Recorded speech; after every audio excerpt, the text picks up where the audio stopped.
반갑습니다. 오늘은 1일차, 토목설계 1일차, 콘크리트 강도, 건조 수축, 크리프, 그리고 철근에 대해서 공부를 할 거고, 바로 한번 시작해 봅시다. 우리 갈 길이 머니까. 1 개요. 이거는 그냥 쭉 한번 읽어보세요. 이 과목은 어떤 것인가, 그리고 어떻게 공부해야 되는 것인가, 제가 쭉쭉 써놨고, 그래서 결론은 범위가 방대하기 때문에 기출에 나온 범위만 학습하는 과감한 전략이 필요하다. 이런 학습 방법으로도 이제 충분히 80점까지는 충분하다 그런 얘기입니다. 한번 읽어보세요. 굉장히 중요한 내용이니까. 그리고 여기도 콘크리트 여기 축 써놨는데 이것도 읽어보시고 2페이지부터 한번 시작을 해봅시다.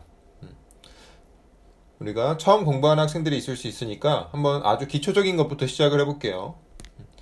일단 우리가 콘크리트에 대해서 배울 텐데, 콘크리트가 우리가 토목 설계에 이용되는 구조물들은 이 콘크리트를 재료로 해서 구조물을 건설을 한단 말이에요. 그렇기 때문에 이 콘크리트를 좀 이해를 할 필요가 있어요. 이 콘크리트라는 것은 무엇이냐면은 시멘트랑 물이랑 골재를 섞어 놓은 것을 우리가 콘크리트라고 해요. 일단 이 시멘트부터 한번 살펴봅시다. 이 시멘트라는 것은 이 공장에서 만들어지는 화학 구조물을 의미를 합니다. 시멘트 공장이 있죠. 우리나라에 좀 많이 있죠. 이 시멘트 공장에서 만들어지는 화학 구조물인데, 이 시멘트라는 것은 물과 반죽하면은 굳어져서 접착제의 역할을 수행을 합니다. 근데 여기서 이제 이 물이 설계 기준에 정확하게 뭐라고 적혀 있냐면은, 시멘트랑 같이 섞는 물이 뭐라고 딱 적혀져 있냐면은 사람이 음용할 수 있을 정도로 깨끗해야 된다고 적혀 있어요. 왜 그러냐면은 이 물이 만약에 산성이라든가 알카리성을 띠게 되면은 강도에 영향을 주게 됩니다. 그렇기 때문에 사람이 마실 수 있을 정도로 중성을 띠고 있어야 콘크리트에 적당한 강도가 발현된다. 이거는 이제 설계 기준에 명확하게 딱 나와 있는 거기 때문에 이 사람이 마실 수 있을 정도다라고 딱 정확히 적혀 있습니다. 이것도 굉장히 중요한 얘기고, 그래서 이 시멘트랑 물이 섞이면은 굳어져요. 근데 여기에 이 시멘트랑 물 말고 골재라는 것이 또 들어갑니다. 골재. 이 골재는 뭐냐면은, 골재는 우리가 모래나 자갈을 골재라고 해요. 근데 작은 거는 잔골재, 큰 거는 굵은 골재라고 해요. 그럼 이제 보통 우리가 모래 보고 잔골재라고 하고 자갈 보고 굵은 골재라고 하겠죠. 그래서 얘네들을 통합적으로 우리가 골재라고 하는데, 골재가 굉장히 많이 들어갑니다. 어느 정도 들어가냐면은 제가 여기다가 콘크리트 용적의 65%에서 80%를 차지한다 이렇게 적어놨는데, 비율이 중요하진 않습니다. 이거는 그냥 스쳐 지나가는 걸로 한번 들어보시고, 굉장히 많이 들어간다 이 정도까지만 기억을 하면 될 것 같고, 이 골재가 왜 들어가느냐, 골재를 넣는 이유가 있어요. 뭐냐면은 첫 번째는 건조 수축을 저하시킵니다. 이 건조 수축을 좀 이해를 해야 되는데, 우리가 물과 시멘트가 물이 시멘트랑 만나면 굳어진다 그랬어요. 근데 이걸 어떻게 이해를 할 수가 있냐면은, 시멘트가 물을 흡수한다고 생각을 하면 돼요.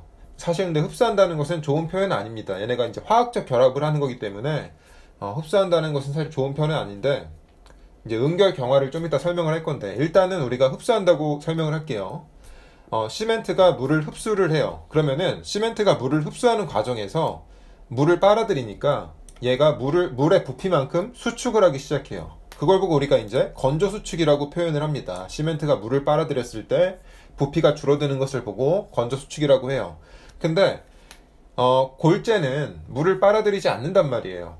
그러면은 골재를 많이 넣으면은 골재가 부피를 딱 차지하고 있을 거 아니야. 시멘트는 물을 빨아들여서 줄어들려고 하겠지만 골재는 딱 부피를 차지하고 있기 때문에 시멘트에 비해서 건조 수축이 발생을 하지 않는다. 그래서 최적 변화가 작다.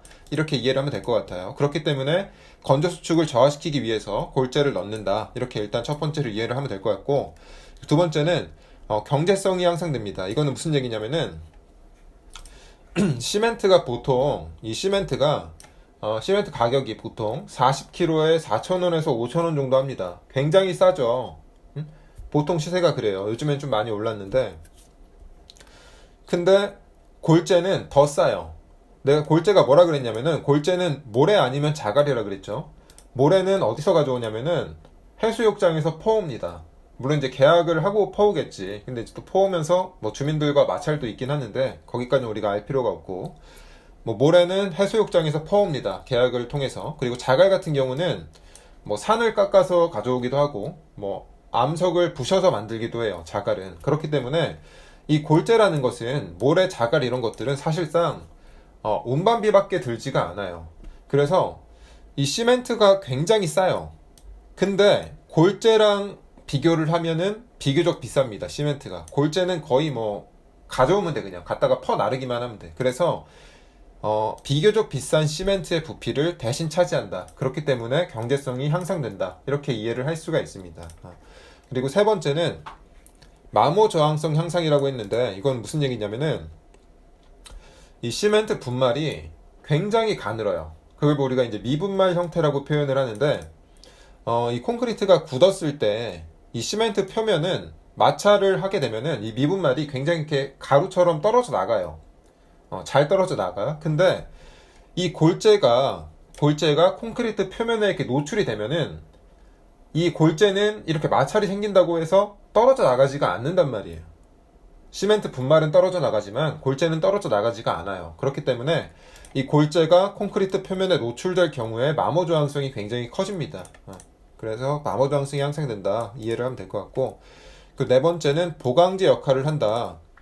이건 무슨 얘기냐면은 골재는, 이거는 보강제 역할은 특히 이제 굵은 골재에 해당되는 것인데, 굵은 골재가 자갈이라 그랬죠. 자갈 자체가 굉장히 단단합니다. 뭐 압축 강도도 크고 전단 강도도 커요. 그래서 콘크리트 안에 자갈이 들어가 있으면은 이 골재가 강도가 커지겠죠. 간단히 설명을 해볼까? 이게 왜 그러냐면은 우리가 콘크리트를 이렇게 굳혔다고 해봅시다. 이렇게 굳혔어. 근데 이 안에 뭐 이렇게 골재가 들어가 있어요. 이렇게 굵은 골재가 들어갔다고 해봅시다. 이렇게. 근데 여기에 뭐 전단 균열이 발생을 한다고 해볼게요. 뭐 이렇게 전단 균열이 발생을 했어. 근데 여기 지금 여기에 골재가 이렇게, 골재를 전단 균열면 이렇게 지나간다고 해볼게요. 그러면은 여기 좀 확대를 해보면은 골재가 이렇게 있어. 굵은 골재가. 근데 전단 균열면이 이렇게 있어요. 그러면은 굵은 골재가 여기서 이렇게 저항을 하겠죠. 전단 저항을 할 거 아니야. 그래서 강도가 향상된다. 이렇게 이해를 할 수가 있고, 압축 강도도 마찬가지입니다. 이렇게 주면은 얘가 여기 저항을 하게 되니까 압축 강도도 증가를 한다. 이렇게 이해를 할 수가 있습니다. 그래서 네 번째 보강제 역할을 한다. 이것도 이해를 하면 될 것 같고, 이 네 가지는 뭐 이렇게 달달 암기를 하는 게 아니에요. 이제 이런 것들이 나왔을 때 자기한테 설명을 할 수 있으면 돼. 건조 수축이 저하된다 나오면은 뭐 시멘트에 비해서 시멘트는 물을 흡수하는데 골재는 물을 흡수하지 않으니까 최적 변화가 작다. 경제성 향상은 골재가 굉장히 싸더라. 골재가 근데 부피를 많이 차지하더라. 이렇게 대충 설명을 하면 되고, 마모 저항성은 골재가 표면에 노출됐을 때 이 마모에 저항을 하는데 시멘트 분말은 미분말이라서 잘 떨어져 나가더라. 그리고 보강제 역할은 골재 자체가 큰 강도를 가지기 때문에 이 외력에 저항을 하더라. 이 정도까지만 설명을 하면 됩니다. 이걸 달달 외우려고 하지 마세요. 아시겠죠? 그리고 또 여기서 설명을 해야 되는 게, 여기 오른쪽에 제가 학습 포인트 이렇게 적어놨는데, 요거는 이제 어떤 것을, 이 콘크리트에 어떤 것을 넣느냐에 따라서 얘를 부르는 명칭이 달라집니다. 무슨 얘기냐면은 우리가 시멘트랑 물을 합치면 굳어진다 그랬어요. 이걸 보고 우리가 시멘트 풀이라고 합니다. 물이랑 시멘트를 딱 넣게 되면은 얘네가 굉장히 끈적끈적해져요. 그래서 끈적끈적해지니까 이걸 보고 우리가 시멘트 풀이라고 해요. 이 상태로 놔도 얘는 굳어. 시간이 지나면 굳어요. 근데 여기다가 이 시멘트 풀에다가 잔골재를 넣으면 얘는 모르타르라고 합니다. 그리고 이 모르타르에다가 굵은 골재를 넣으면 콘크리트라고 해요. 이제 뒷단원에서는 뭐 시멘트 풀이라고 불렀다가 모르타르라고 불렀다가 콘크리트라고 불렀다가 이런 식으로 하기 때문에 그때 얘가 어떤 상태인지 조금 알아두면은 이해도가 증가를 해요. 나중에 이제 우리가 쉬스라는 걸 배웁니다. 쉬스가 이제 어떤 관인데, 얇은 관에다가 콘크리트가 아니라 이제 모르타르를 집어넣는 경우가 있어요. 왜 얇은 관에다가 콘크리트가 아니라 모르타르를 집어넣을까 생각을 해보면, 관은 굉장히 얇기 때문에 이 콘크리트를 넣으면은 이 굵은 골재 때문에 막힐 수가 있어, 관이. 그래서 이 콘크리트를 안 넣고 모르타르를 집어넣는다. 그걸 보고 이제 우리가 나중에 그라우팅이라고 하는데, 나중에 얘기를 합시다. 그래서 이제 이 정도 명칭은 알아놔야 된다. 여기까지 일단 아셔야 되고, 그 다음에 이제 우리가 골재와 관련해서 굵은 골재 최대치수라는 것을 좀 알아놔야 됩니다. 이 굵은 골재 최대치수라는 건 뭐냐면은, 우리가 위에서 이 굵은 골재라는 것은 어딨어? 굵은 골재가 이 자갈 같은 거라 그랬죠? 그럼 이 자갈들은 사이즈가 다 다를 거 아니에요, 그쵸? 그럼 이 자갈의 최대 치수를 정의를 해줘야 된단 말이야. 그래야지 이제 역학적으로 어떤 설계를 하겠죠. 우리가 가져온 현장에서 퍼온 이 자갈의 최대 치수를 정의를 해줘야 우리가 이제 역학적으로 어떤 설계를 할 거야.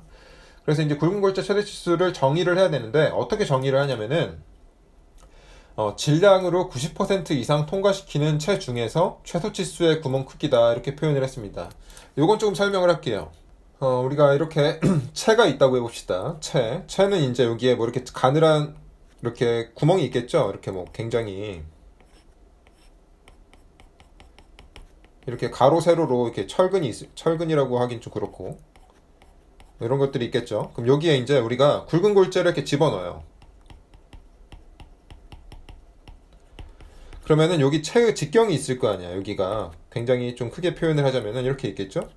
근데 굵은 골재가 이 채의 직경이 굉장히 크다. 그러면은 굵은 골재가 여기 이렇게 통과하겠죠. 통과. 이렇게.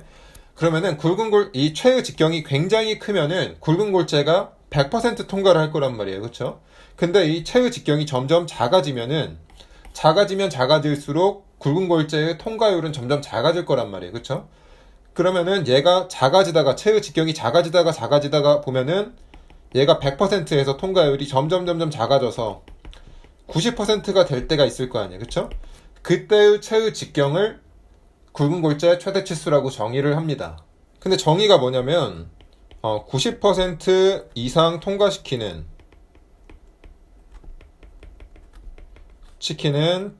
채 중에서 최소 직경이라고 써져 있어요. 이거는 무슨 얘기냐면은 봐봐요. 이 채의 직경이 완전히 크면 100% 통과할 거 아니야. 그쵸? 그러면은 90% 이상 통과시키는 채는 무한히 많지. 왜냐면은 채의 직경은 완전히 크게 만들수록 100% 통과하는 거 아니야. 그쵸? 그렇지만 이 90%가 아슬아슬하게 통과하는 채는 딱 하나 있을 거 아니야. 그러니까 90%를 이상 통과시키는 채가 무한히 많은데 이 중에서 아주 최소 직경 이걸 보고 이제 굵은 골재 최대 치수라고 정의를 내립니다. 이제 이렇게 우리가 굵은 골재 최대 치수를 정의를 하는데 이 굵은 골재 최대 치수에 제한이 있어요. 제한이 뭐가 있냐면은 요거는 좀 달달 외워야 돼. 요거는 조금 암기가 굉장히 필요합니다. 이거 완벽하게 외우고 있어야 돼. 이거는 뭐냐면은 슬래브 두께의 3분의 1 이하다. 이건 무슨 얘기냐면은 우리가 이제 슬래브라는 게 있어요. 나중에 이제 많이 나오는데 슬래브는 뭐냐면은 굉장히 얇은 판을 의미를 합니다. 얇은 판. 그래서 얘가 뭐 이런 식으로 있겠지. 이렇게 있고 이렇게 있겠죠. 굉장히 얇아요. 이렇게. 근데 여기다가 이 슬래브를 우리가 콘크리트를 타수를 해가지고 이 슬래브를 만들 거란 말이에요. 그쵸? 근데 이 슬래브 두 개가 있겠죠. 여기가 있겠지. T가 있겠지. T가. 근데 이 슬래브 두께의 3분의 1이 돼야 여기 안에 굵은 골재가 이렇게 있을 수 있을 거 아니야. 이렇게. 만약에 이 슬래브 두께보다 굵은 골재가 더 커버리면은 굵은 골재가 이 판 안에 들어갈 수가 없겠죠. 걸려버리겠지. 그렇기 때문에 슬래브 두께의 3분의 1 이하가 돼야 된다. 근데 또 이런 질문을 할 수가 있어요. 그럼 왜 하필 3분의 1이냐? 왜 4분의 1, 5분의 1이 아니고 3분의 1이냐? 그게 이제 설계의 약속이에요. 설계의 기준이고, 다양한 실험 데이터들을 통해서 슬래브 두께의 3분의 1보다는 작아야 굵은 골재가 여기 안에 이렇게 들어갈 수 있겠다. 대충 이런 식으로 이해를 하면 될 것 같아요. 그리고 두 번째, 거푸집 양 측면 사이 최소 거리의 5분의 1이다. 이건 무슨 얘기냐면은 또 거푸집이 또 뭔지 모르는 학생들이 있을 수가 있지. 우리가 콘크리트라는 것은 물이랑 그리고 시멘트 그리고 골재를 섞으면은 콘크리트가 된다 그랬어요. 근데 얘는 물이랑 시멘트랑 골재를 딱 섞었다고 해서 얘가 바로 굳어지는 게 아니잖아요. 그쵸? 그럼 얘를 굳힐 수 있는 틀이 필요하단 말이에요. 틀이. 이런 이제 정육면체 틀이 있겠지. 직육면체 틀이. 이렇게 나무 박스가 있는 거예요. 나무 박스가. 속이 비어있는 나무 박스가. 이렇게. 뭐 이렇게 생기진 않았습니다만은 대충 비슷해요. 그래서 이 콘크리트를 여기다가 이렇게 넣어서 굳히는 거죠. 이걸 보고 이제 우리가 타설한다 그러는데, 갖다가 부어놓는 거 보고 타설한다 그러는데, 이렇게 붓겠죠. 그래서 이 틀을 보고 우리가 거푸집이라고 합니다. 거푸집. 근데 거푸집의 최소 치수의 5분의 1이라는 것은 이 사이즈가 있겠죠. 긴 쪽이 있고 이쪽 짧은 쪽이 있을 거란 말이에요. 이 짧은 쪽에 5분의 1은 돼야 된다 이 얘기예요. 이것도 똑같은 얘기겠지. 5분의 1보다는 작아야지 얘를 부어 넣었을 때, 이걸 부어 넣었을 때 골재가 이 폭에 안 걸릴 거 아니야. 안 걸리고 잘 들어가겠죠. 잘 부어지겠죠. 그 얘기를 하고 있는 겁니다.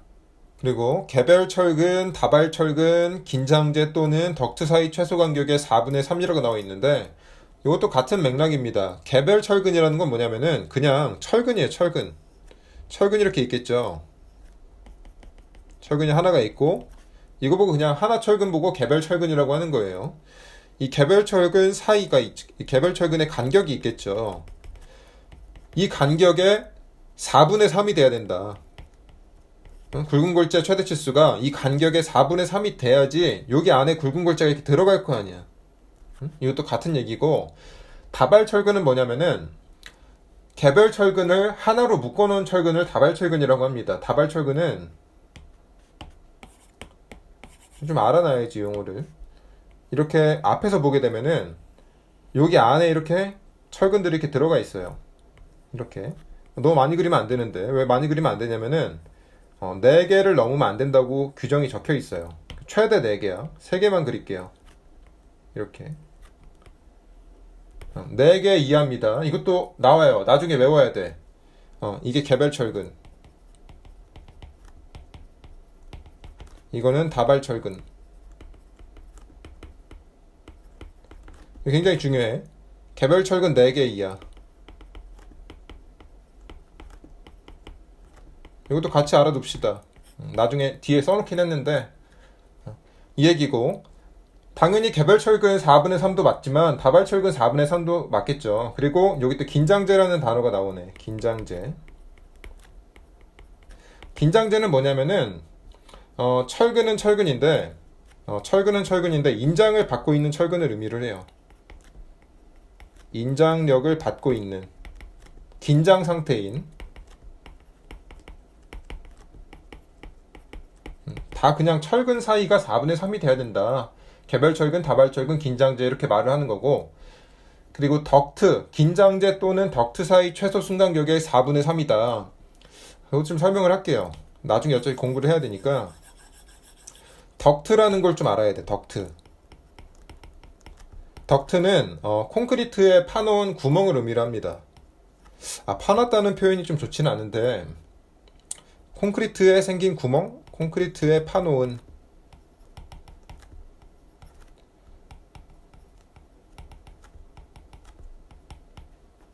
여기 표현이 좀 좋지 않은데 나중에 또 설명을 할게요. 이게 무슨 얘기냐면은 콘크리트를 이렇게 굳혔어요. 이렇게. 근데 여기 안에다가 철근을 나중에 받고 싶어. 여기다가 철근을 여기 넣고 싶은데 콘크리트가 굳은 다음에 넣고 싶어요. 그런 경우가 있어요. 굳기 전에 얘를 철근을 받고 싶으면은 철근을 넣은 상태에서 콘크리트를 부으면 되겠죠. 근데 콘크리트가 굳고 난 다음에 철근을 넣고 싶은 경우가 있어요. 그럼 그럴 때는 어떻게 하느냐면은 여기 안에다가 이렇게 관을 설치를 합니다. 관을. 이렇게 우리가 일단 미리 이렇게 관을 설치를 해. 이거 보고 이제 우리가 쉬스 관이라 그래요. 쉬스 관. 그럼 이 쉬스 관이 설치된 구멍을 덕트라고 합니다. 쉬스 관이 있고 쉬스 관이 설치된 구멍을 덕트라고 하는 거예요. 그래서 쉬스 관이 있는데, 그러니까 쉬스 관이랑 덕트는 사실상 같은 의미로 우리가 그냥 얘기를 합니다. 쉬스 관이면은 덕트구나. 덕트면 쉬스 관이구나. 그렇게 그냥 이해를 하면 돼요. 그래서 여기서 말하는 건 뭐냐면은 긴장재랑 덕트 사이 최소 순간격의 4분의 3이란 얘기니까, 얘를 여기를 좀 확대를 해볼게요. 여기를 좀 확대를 해보면은 덕트 구멍이 있겠죠. 덕트 구멍이 있을 거야. 그 여기 안에 이렇게 긴장재가 있겠죠. 긴장재. 얘는 뭐 덕트라고 해도 좋고 뭐 실수관이라고 해도 좋아요. 그러면 이 긴장재랑 실수관의 4분의 3보다 작아야 된다. 똑같은 얘기죠. 그래야 여기 4분의 3보다 작아야 여기 안에 이렇게 굵은 골재가 들어갈 거 아니에요. 그 얘기를 하고 있는 겁니다. 그리고 이거는 밑에 굵은 골재의 최대 치수는 표의 값을 표준으로 한다 이렇게 나와 있는데 요거는 조금 기억을 해놔야 됩니다. 우리가 그냥 일반적인 경우는 굵은 골재 최대 치수가 한 20에서 25mm 정도보다 작아야 된다 이렇게 표현을 하는데 단면이 큰 경우나 묵은 콘크리트 경우는 40mm라고 우리가 표현을 합니다. 이 묵은 콘크리트는 철근을 안 박아 놓은 콘크리트를 의미를 해요. 그러니까 일반적인 경우는 철근이 다 들어간단 말이야. 좀 이따가 이제 배울 텐데 이걸 이제 우리가 RC 구조라고 하는데 콘크리트에는 항상 철근이 들어가요. 좀 이따 이유를 배울 겁니다. 그렇기 때문에 일반적으로는 20에서 25mm인데 철근이 안 들어가면 40mm, 그리고 단면이 큰 경우는 40mm다. 근데 또 이런 질문을 할 수가 있어요. 그럼 단면이 얼만큼 커야 40mm냐? 요거는 알 필요가 없어요. 그냥 보기로 그냥 단면이 큰 경우는 40mm다 이렇게 나오기 때문에 이것도 다양한 또 규정들이 있겠죠. 이거는 뭐 이해할 필요 없고. 근데 여기다가 하나를 더 추가를 하세요. 이 부분에다가 플러스 해놓고 밑에다가 콘크리트의 강도가 큰 경우 이렇게 써놓으세요. 강도가 굉장히 큰 경우 그때도 40mm다. 나오지 아직 안 나왔는데 나중에 한번 쭉 나올 수가 있어. 그냥 강도가 큰 경우도 40mm다 이렇게 간단하게 알아두시고. 근데 또 공부를 또 열심히 하다 보면은 이런 질문이 생길 수가 있어요. 이 굵은 골재 최대 치수가 90% 이상이라고 했는데 또 인터넷에 또 검색을 하다 보면은 85%라고 나오는 경우가 있어요. 근데 이 85%는 다른 설계 기준을 의미를 합니다. 뭐 건축 쪽에서 85% 쓰는 경우가 있고 또 철도 관련된 쪽에서 85%로 쓰는 경우가 있어요. 그런데 우리는 그냥 90%로 갑니다. 우리 기준은 90%예요. 또 문제에서 또 기준을 바꿔서 내는 경우는 그런 문제는 또 예전에 서울시에서 그런 식으로 출제가 되는 경우가 있었는데 그거는 우리는 이제 그렇게는 안 나와요. 이제 그렇게 지역적으로 안 나오니까 우리는 90%로 갑니다. 아시겠죠? 그리고 시멘트의 종류, 이거는 제가 생략을 해놨어요. 이거는 출제가 안 되더라고. 뭐 시멘트 종류는 총 5가지가 있는데 뭐 전공자분들은 한번 들어봤겠지. 뭐 보통 포틀랜드 시멘트, 중형열 포틀랜드 시멘트, 뭐 조강 시멘트, 저열 시멘트, 내양산열 시멘트 뭐 이런 것들이 있잖아요. 그쵸? 이거는 나중에 한 80점 넘으면은 그때 가서 공부해도 뭐 충분하고 뭐 공부 안 해도 이거는 뭐 합격하는데 지장 없습니다. 넘어가면 되고.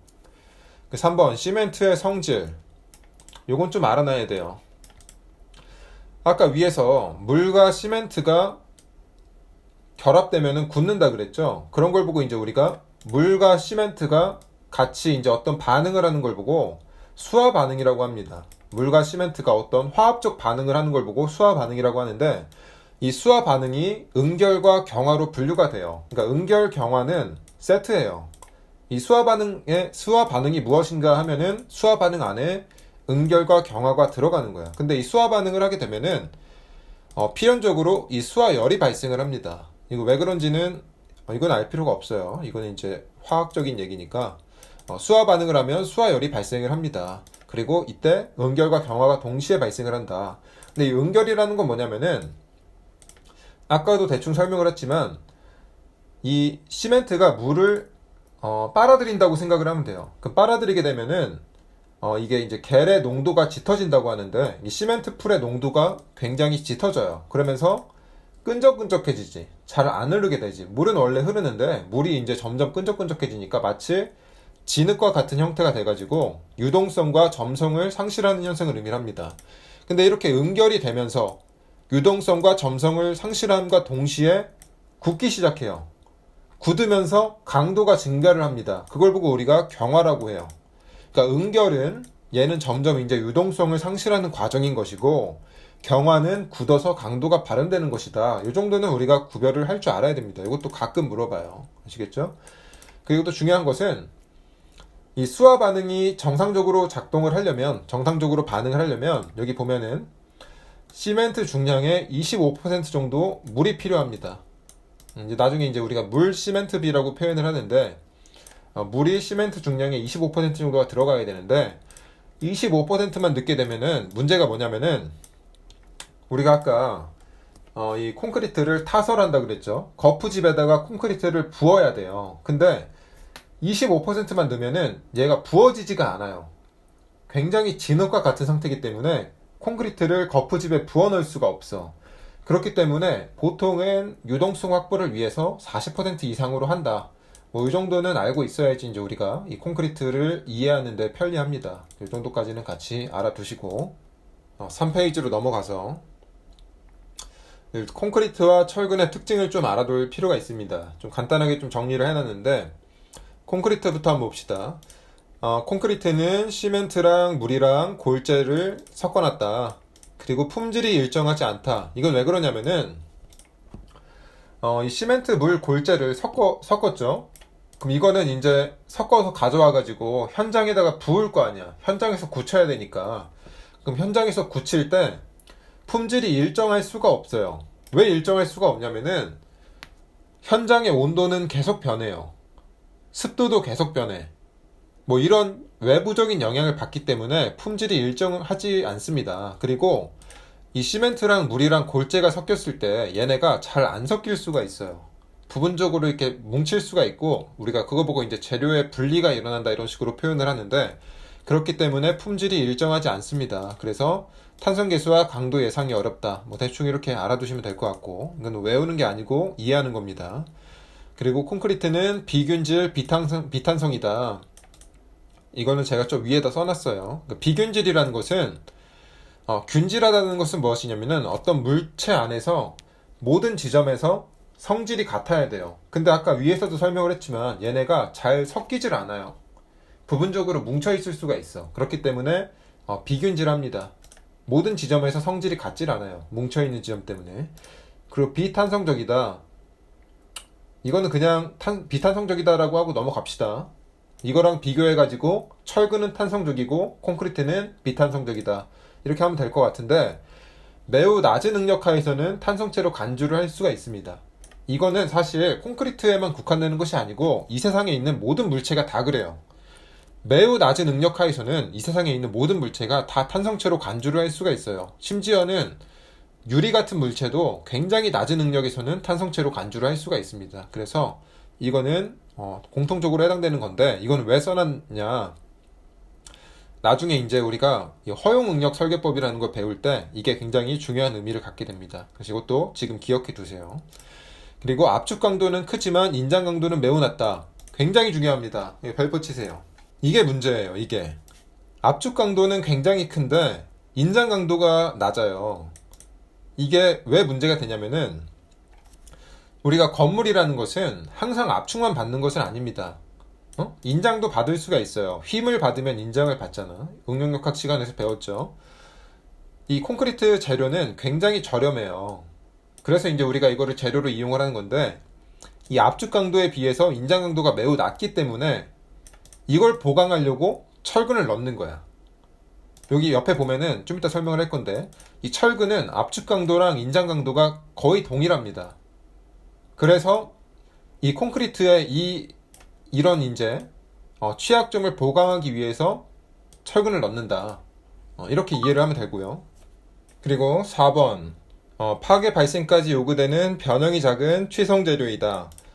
이거는 굉장히 중요합니다. 취성이라는 것을 알아야 돼요. 여기서 비교되는 것이 파괴까지 요구되는 변형이 큰 연성 재료이다. 철근은 이렇게 나와 있죠. 그래서 이 취성이랑 연성이 얘네가 대비가 되는 거예요. 이거는 좀 설명을 할게요. 일단 취성이 뭐냐면은 취성은 파괴되기 전까지 요구되는 변형이 작다 그랬죠. 이게 무슨 얘기냐면은 콘크리트가 이렇게 있다고 해봅시다. 좀 크게 그릴걸. 콘크리트를 이렇게 잡아당겨 볼게요. 인장을 해볼게. 그러면은 얘가 부서지겠죠. 근데 언제 부서지냐면은 조그만 변형에도 작은 입실론이 발생을 했을 때 파괴가 발생을 해요. 얘가 이렇게 이렇게 파괴 발생한다고 합시다. 이거 보고 이제 우리가 취성이라 그래. 취성. 근데 연성은 뭐냐면은 이건 콘크리트 얘기고 연성은 이제 철근. 얘는 무슨 얘기냐면 철근 이렇게 있죠. 철근 동그랗게 그리자. 잡아당겨 이렇게. 근데 얘는 어떻게 발생을 하냐면은 큰 변형이 발생을 해야 돼요. 큰 변형에서 파괴가 발생을 해요. 뭐 어떻게 되냐면 얘는 인장을 줬을 때 이렇게 늘어나다가 얘가 엿가락처럼 쭉 늘어나요. 얘가 이렇게 쭉 늘어나. 쭉 엄청 길게. 그거 보고 이제 우리가 연성이다라고 표현을 합니다. 연성.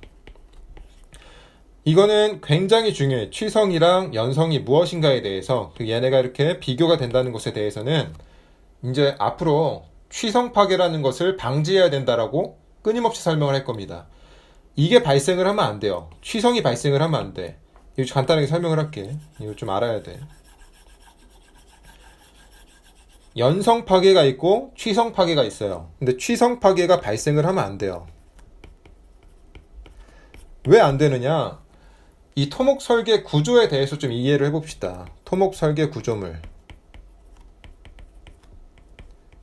이거는 굉장히 특수합니다. 왜 특수하냐면은 이거는 사람들이 사용을 합니다. 근데 얘가 토목 설계 구조가 파괴가 된다고 생각을 해볼게요. 근데 파괴가 될 때 우리가 뭐 다리가 있을 거 아니야. 교량이 있어, 교량이. 이렇게 교량이 다리가 이렇게 있고 있어요. 근데 사람들이 이쪽으로 이렇게 지나간다고 해볼게요. 이동을 하려고 그래. 근데 얘가 만약에 취성 파괴가 발생한다는 것은 갑작스러운 파괴가 발생을 한다는 거예요. 갑작스럽게 얘가 이렇게 뚝 하고 끊어져. 사전 징후가 없어요. 취성 파괴는 사전 징후가 없어.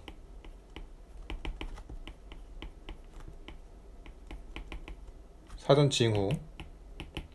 파괴의 전조 현상이 없다 그러는데 갑자기 뚝 하고 부러져요. 그러면 여기 지나가고 있던 사람들은 인명피해가 발생을 하겠죠.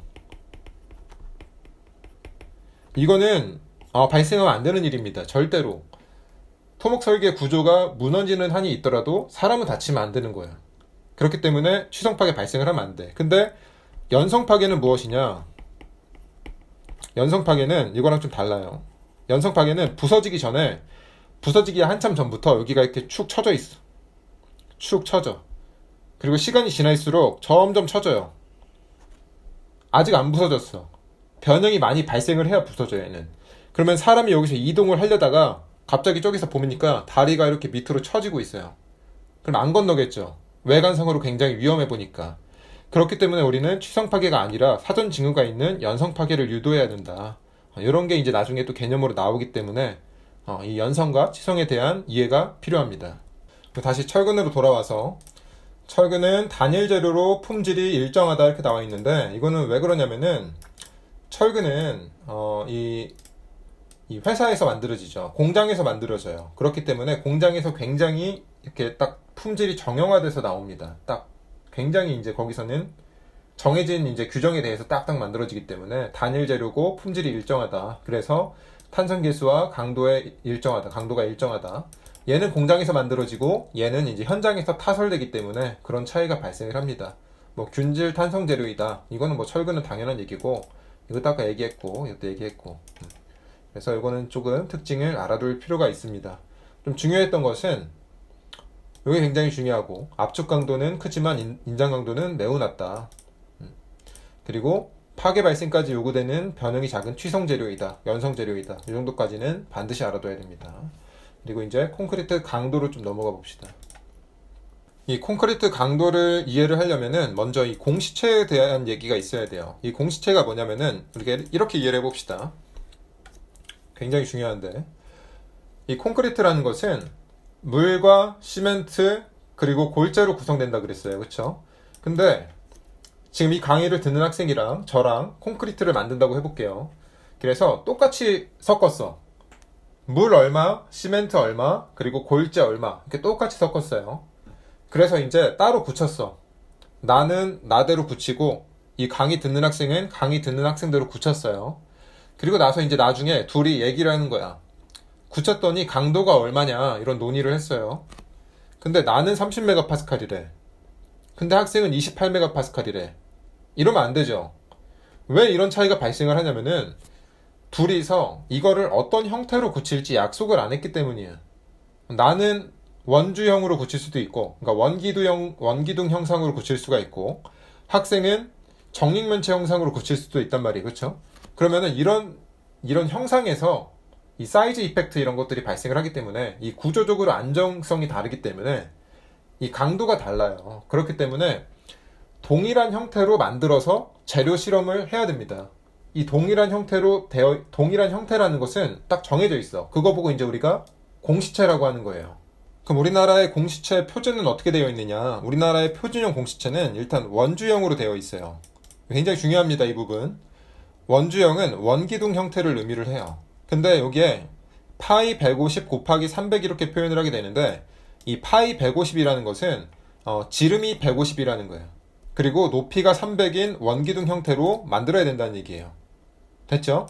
근데 파이 150 곱하기 300으로 만들어야 되는데 또 이것도 굉장히 중요합니다. 뭐가 중요하냐면은 얘가 2배여야 돼요. 항상 이 150의 2배로 만들어야 돼. 이게 이제 우리가 나중에 형상비라고 배우는데 일단 거기까지만 알아둡시다. 일단 우리는 우리의 표준형 공시체는 원기둥 형상이고 지름은 150이고 높이는 300이다. 여기까지 일단 알아두는데 이것보다 작게 만드는 경우가 있어요. 작은 공시체라고 하는데 일단 이게 표준인 건 맞아요. 근데 이것보다 작게 만드는 경우가 있어.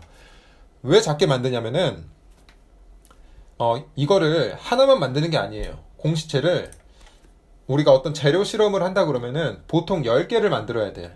근데 이거를 이 상태로 10개를 만들려고 보니까 보관하기가 너무 힘든 거야. 그래서 현장에서는 작은 형태로 만드는 경우가 있어요. 그럼 얼만큼 작은 형태로 만드느냐? 파이 100 곱하기 200으로 만들어요. 근데 여기서 또 중요한 게 뭐냐면은 150의 높이가 2배죠. 이것도 100의 높이가 2배예요. 왜냐면은 이 지름과 높이의 비에 따라서 강도가 또 변합니다. 그래서 이건 2배로 딱 정해져 있어요. 근데 이게 중요한 게 뭐냐면은 얘도 원주형, 얘도 원주형이죠. 근데 얘가 우리가 원래 쓰는 표준형이 작은 공시체보다 크기가 크죠. 근데 여기서 어떤 문제가 생기냐면은 이 공시체를 작게 만들면 강도가 크게 나와요. 근데 우리의 표준은 얘잖아. 그러면은 이 작은 공시체를 표준형 공시체 강도로 변환시켜줘야 된단 말이야. 얘가 너무 크게 나왔다고. 이 사이즈가 작기 때문에. 그러면은 얘로 계산된 강도에다가 더 작은 값을 곱해줘야 되겠죠. 그래서 0.97을 곱해줍니다. 그럼 0.97을 곱해주면 얘 사이즈로 변환된 강도가 나오는 거야. 이해가 됩니까? 그래서 이제 이런 얘기가 나오는 거고 이 0.97을 외워야 돼요. 이미 출제가 됐어요. 근데 또 어떤 문제가 생기냐면 얘는 이제 사이즈에 대한 얘기였어요. 사이즈에 대한 얘기. 사이즈가 작아지면 강도가 커지기 때문에 0.97을 곱해줘야 됐더라. 이렇게 했는데 우리는 항상 미국 규정을 따르죠. 이렇게 미국에서는 원주형으로 만들어요. 그래서 우리도 원주형으로 만드는 거야. 근데 저기 유럽으로 가면 영국이나 독일 쪽으로 가면 얘를 입방형으로 만듭니다. 입방형이라는 것은 정육면체 형상으로 만드는 거야. 근데 구조적으로 요것까지 자세하게 알 필요는 없는데 구조적으로 원주형보다 정육면체가 훨씬 더 안정적이에요. 그렇기 때문에 정육면체 형상으로 만들면 강도가 더 커져요. 이 원주형보다 정육면체가 훨씬 더 커져. 그렇기 때문에 여기 보면은 더 낮은 값을 곱해줘야 되는 거야. 정육면체로 만들었을 때는 얘를 우리 기준으로 바꿔야 되기 때문에 더 작은 값을 곱해줘야 되는 거예요. 요것보다 훨씬 더 작은 값을 곱해줘야 되죠. 지금 0.97보다 훨씬 더 작은 값을 곱해줘야 돼. 근데 얘네들도 200을 쓸 때가 있고 더 작은 걸 쓸 때도 있어요. 우리랑 똑같은 상황인 거지. 우리도 크게 만들 때도 있고 작게 만들 때도 있지만 얘네들도 크게 만들 때도 있고 작게 만들 때도 있어요. 사실 이건 또 엄밀히 가면은 뭐 영국이고 독일이고 뭐 이런데 이런 거는 기억할 필요 없고 어쨌든 크게 만들 때가 있고 작게 만들 때가 있는데 작게 만들면 강도가 크게 나온다 그랬죠. 그래서 더 작은 값을 곱해줘야 된다. 얘보다 얘가 더 크게 나올 거 아니야. 그러니까 강도 보정 개수가 더 작다. 이렇게 이해를 할 수가 있습니다. 그래서 요 값들은 외워야 돼요. 지금까지는 0.97이랑 0.83만 나왔을 거야. 근데 요것도 나올 수가 있어요. 0.8도. 그렇기 때문에 요거는 반드시 이해를 해야 됩니다. 이해를 하고 암기를 해야 돼요. 오케이. 이제 우리가 어떤 공시체를 가지고 어떤 형상을 가지고 실험을 할 거라는 것은 이제 공부를 했어요. 그거 이제 공시체라고 한다 그랬어요. 그럼 이제 공시체를 가지고 강도를 측정을 해야 돼. 근데 강도를 측정을 하는데 이 강도의 종류가 굉장히 많습니다. 일단 가장 먼저 설계 기준 압축 강도를 공부를 해봅시다. 이 설계 기준 압축 강도라는 건 뭐냐면은 굉장히 중요합니다. 이것도 강도를 다 구분을 할 줄 알아야 돼. 좀 몇 개 나와요. 이 설계 기준 압축 강도라는 건 뭐냐면은 우리가 설계를 할 거예요. 우리가 뭐 3층짜리 건물을 만든다고 해볼게. 3층짜리 건물을 만드는데 이제 설계도를 작성을 하겠죠. 그러면은 여기에 들어가는 재료를 어떤 걸 쓸 건지를 일단 정해야 될 거 아니야. 응? 3층짜리 건물을 만들 건데 이 3층짜리 건물을 만드는 콘크리트의 강도는 얼마입니다. 기준을 잡아줘야 될 거 아니야. 설계 기준이 있어야 될 거 아니야. 그것 보고 설계 기준 압축 강도라고 하는 거예요. 응? 내가 지금 이 설계에 사용하는 그 콘크리트의 기준이 얼마다라고 딱 정해준단 말이에요. 그거 보고 이제 설계 기준 압축 강도라고 합니다. 여기 쭉 써놨어요. 설계할 때 기준이 되는 압축 강도다. 근데 이 뒷부분이 굉장히 중요해요. 특별한 규정이 없는 경우 재령 28일 강도를 이용한다. 굉장히 중요합니다. 집중하세요. 이게 왜 그러냐면은 이 콘크리트 강도라는 것은 이거 좀 설명을 할게. 재령이라는 게 있어요. 재령은 뭐냐면은 타설한 다음부터 시간을 의미를 해요. 타설 후 양생 시간. 요거 보고 이제 재령이라고 하는데 이거 무슨 얘기냐면은 타설이라는 것은 이제 거푸집에다가 우리가 콘크리트를 부어 넣는 거를 의미를 한다 그랬어요. 그리고 이 양생이라는 건 뭐냐면은 강도가 발현되기까지 이렇게 잘 보존해 주는 거야. 강도가 발현되게 현장을 잘 보존해 주는 거를 양생이라고 합니다. 양생. 얘는 강도가 발현되기까지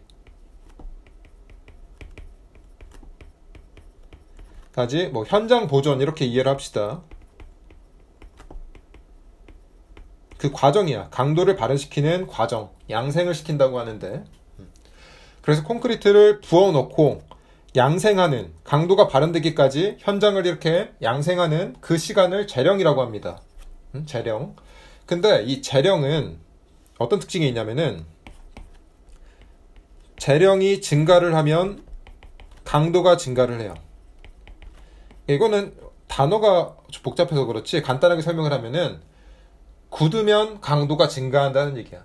굳으면 굳을수록 강도가 증가한다는 얘기죠. 당연한 얘기죠. 재령이 증가하면 많이 굳히면 굳힐수록 강도가 증가하겠죠. 사실 요거는 여담입니다만은 거의 무한히 증가합니다.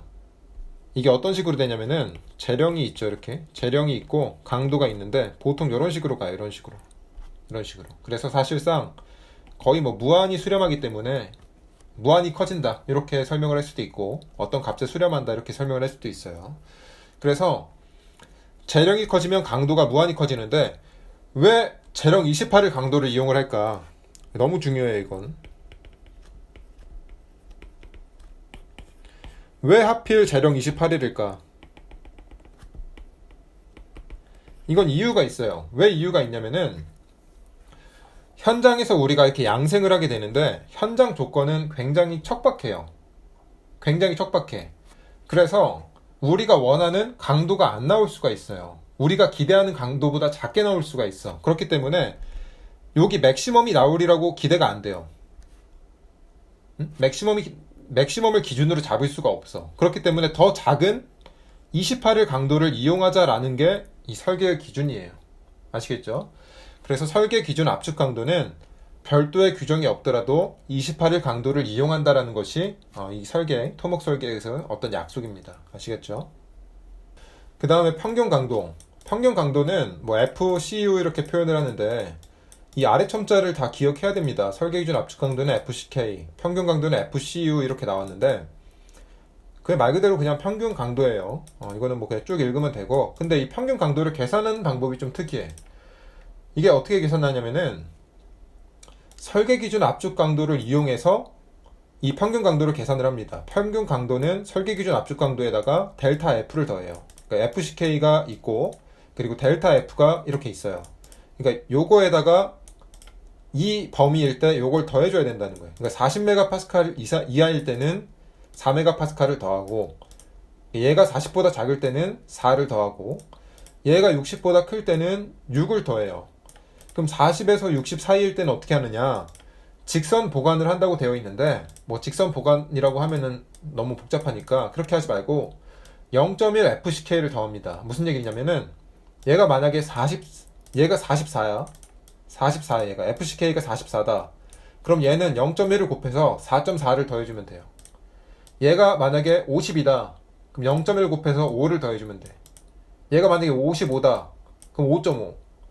그럼 66이다. 그럼 6.6? 아니에요. 66이면 60 넘었기 때문에 6만 더해주는 거야. 알겠죠? 나중에 또 이거 헷갈려하는 학생들이 있어. 얘가 막 66인데 6.6 더해주고 있으면 안 됩니다. 여기 사이만 0.1을 곱해서 더해준다. 그걸 보고 우리가 직선 보관한다. 이렇게 표현을 합니다. 이렇게 평균 강도를 계산을 하고 지금까지 설계 기준 압축 강도, 평균 강도 배웠죠? 그 다음에 또 이 값을 이용해서 평균 강도는 왜 계산을 하냐면은 이 평균 강도를 이용을 해가지고 이 콘크리트의 탄성 계수를 계산을 합니다. 8503 루트 FCU 이렇게 나왔는데 여기 보면은 콘크리트의 탄성 계수는 보통 중량 골재를 사용한 경우, 그러니까 보통 중량 골재라는 것은 골재는 골재인데 보통 중량이다 이거야. 그럼 보통 중량이 아닌 경우도 있을 거 아니야. 그거 보고 이제 우리가 가볍다 그래가지고 가벼운 골재는 경량 골재라고 표현을 합니다. 이것도 알아둬야 돼요. 이런 용어를 알아야 나중에 이제 우리가 문제를 풀 때 여기가 어떤 상황인지 알 수가 있어. 그래서 그냥 보통 중량일 때는 2.3톤 per 미터 3승일 때는 이렇게 계산을 한다. 그럼 또 이런 질문을 할 수가 있죠. 보통 중량 골재가 아니면 어떻게 계산을 하느냐? 물론 계산하는 식이 있어요. 근데 엄청나게 복잡해. 우리가 공부를 할 수는 없어. 시험에 나오지도 않아. 그렇기 때문에 뺐습니다. 그래서 시험에는 항상 요것만 물어봐요. 요거 사실 요거 안 나올 때도 있어. 이거 안 나와도 그냥 탄성계수는 요거 하나야. 우리가 아는 건 요거 하나입니다. 수험생들은 아시겠죠? 탄성계수 관련해서 문제를 하나 풀어봅시다. 이 문제는 2019년도 국가직 9급 2번 문제인데 문제가 참 괜찮아요. 이 탄성계수 문제에서 나올 수 있는 가장 높은 난이도의 유형이 아닐까라고 생각을 합니다. 천천히 한번 풀어봅시다. 이게 뭐 보통 중량 골재를 사용한 콘크리트 이렇게 나왔는데 이거는 제가 뭐라 그랬냐면은 2.3톤 per 미터 3승인 콘크리트에 대해서 우리가 탄성계수 공식을 이용할 수 있다 그랬죠. 근데 이렇게 간단하게 줍니다. 그냥 보통 중량 골재를 사용한 콘크리트다. 이때 탄성계수가 25,500메가파스칼인데 우리가 탄성계수 공식을 쓸 수 있다고 했습니다. 이거는 25,500 이게 25,500이라는 얘기죠. 근데 공식이 있죠. 공식이 8,503 루트 FCU라 그랬는데 이게 지금 25,500이라는 얘기죠. 이렇게 500 메가파스칼이라는 얘기야. 그래서 이거를 양쪽을 8,500으로 나눠주게 되면은 이게 3 루트 FCU는 3 이렇게 나오겠죠. 그래서 이거를 3 루트 FCU니까 양쪽을 3의 제곱을 하면 3승을 하면은 FCU는 27 메가파스칼이 나올 거예요. 근데 우리가 FCU는 뭐라 그랬냐면은 FCU 평균 강도는 FCK 더하기 델타 F 이렇게 할 수가 있다 그랬어요. 근데 이 FCK가 이게 딱 봐도 27 메가파스칼이라 그러니까 딱 봐도 이 FCK가 40보다 작겠죠. 40보다 클 수가 없지. 그렇기 때문에 이 FCK가 40보다 작기 때문에 이 델타 F가 4라는 것을 알 수가 있어요. 4 메가파스칼. 40보다 작으면 4메가파스칼이라고 그랬죠. 60보다 크면 6이라고 그랬고. 그래서 우리가 델타 F가 4니까 이거를 정리를 하게 되면은 FCK가 4를 빼야 되니까 23메가파스칼이라는 것을 알 수가 있습니다. 그래서 답은 1번입니다. 그 다음에 이제 우리가 또 공부를 해야 되는 게 배합 강도라는 게 있어요. 이건 FCR 이런 식으로 표현을 하는데 일단 배합이라는 건 뭐냐면은 옆에다 써놨는데 물과 시멘트 골재를 섞는 것을 우리가 배합이라고 합니다. 뭐 굳이 뭐 이런 단어를 써요. 또 배합을 한다고 해요. 근데 이제 배합 강도는 뭐냐면은 이렇게 이해를 해봅시다. 굉장히 중요해 이것도. 쭉 써놨는데 뭐 이거는 일단 좀 나중에 읽어보고. 뭐냐면은 아까 설계기준 압축 강도라는 게 있다 그랬어요. 여기 설계기준 압축 강도. 근데 설계기준 압축 강도는 설계를 할 때 만약에 어떤 구조물을 만들 텐데 이 구조는 28메가파스칼짜리 설계기준 압축 강도가 28메가파스칼이라고 해봅시다. 28메가파스칼짜리 콘크리트를 사용했을 때 여기는 치수는 얼마로 하고 얘는 얼마로 하고 다 이렇게 설계도를 작성을 했단 말이야. 그쵸? 그러면 현장에 딱 갔을 때 설계 기준 압축 강도가 28메가파스칼이니까 28메가파스칼짜리 콘크리트를 배합을 해서 부어야 되잖아. 그래야 설계서를 지키는 거잖아요. 그쵸? 근데 여기서 엄청난 문제가 발생을 해요. 왜 엄청난 문제가 발생을 하냐면은 우리가 콘크리트를 배합을 할 때 물, 시멘트, 골재를 넣죠. 근데 얘네들은 변수가 너무 많아. 부분적으로 얘네들이 뭉쳐 있을 수도 있고, 그리고 얘네들을 타설을 한 다음에 양생을 했을 때 현장에 영향을 많이 받을 수가 있어요. 현장 조건의 온도에도 영향을 받고 습도에도 영향을 받고 이런 식으로 된단 말이야. 그리고 또 여기에 물, 시멘트, 골재가 아니라 또 불순물들이 들어갈 수가 있잖아. 우리가 예상치 못한 뭐 먼지가 들어갈 수도 있고 뭐 기타 뭐 다양한 뭐 불순물이 많이 들어갈 수가 있어요. 그렇기 때문에 28메가파스칼로 기준을 잡고 배합을 하면 28메가파스칼이 안 나와요. 설계 기준 압축 강도가 넘어야 되잖아. 근데 그게 안 나옵니다. 그렇기 때문에 우리가 배합 강도를 어떻게 하는 거냐면은 목표는 설계 기준 압축 강도인데 그것보다 더 높이 목표를 잡고 배합을 해야 돼요. 그걸 보고 이제 우리가 배합 강도라고 합니다. 예를 들어서 만약에 설계 기준 압축 강도는 28메가파스칼인데 배합 강도는 뭐 30으로 잡아야 된다. 뭐 이런 얘기를 하고 있는 거예요. 아시겠죠? 그럼 이 배합 강도를 결정하는 방법이 있어요. 요게 이제 학생들한테 첫 번째 고비가 될 겁니다. 토목 설계에서 외울 게 좀 많아요. 요거는 쭉 한번 읽어보시고 여기 보면은 강재는 단일 재료인데 콘크리트는 복합 재료라서 콘크리트를 만들어도 압축 강도가 매번 다르다.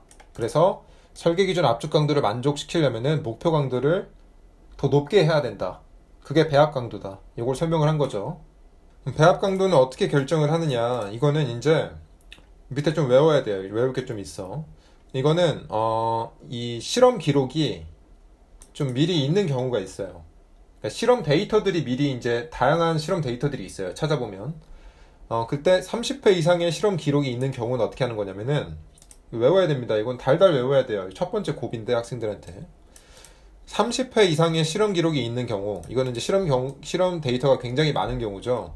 이때는 또 FCK가 35메가파스칼 이하냐 초과냐에 따라 달라요.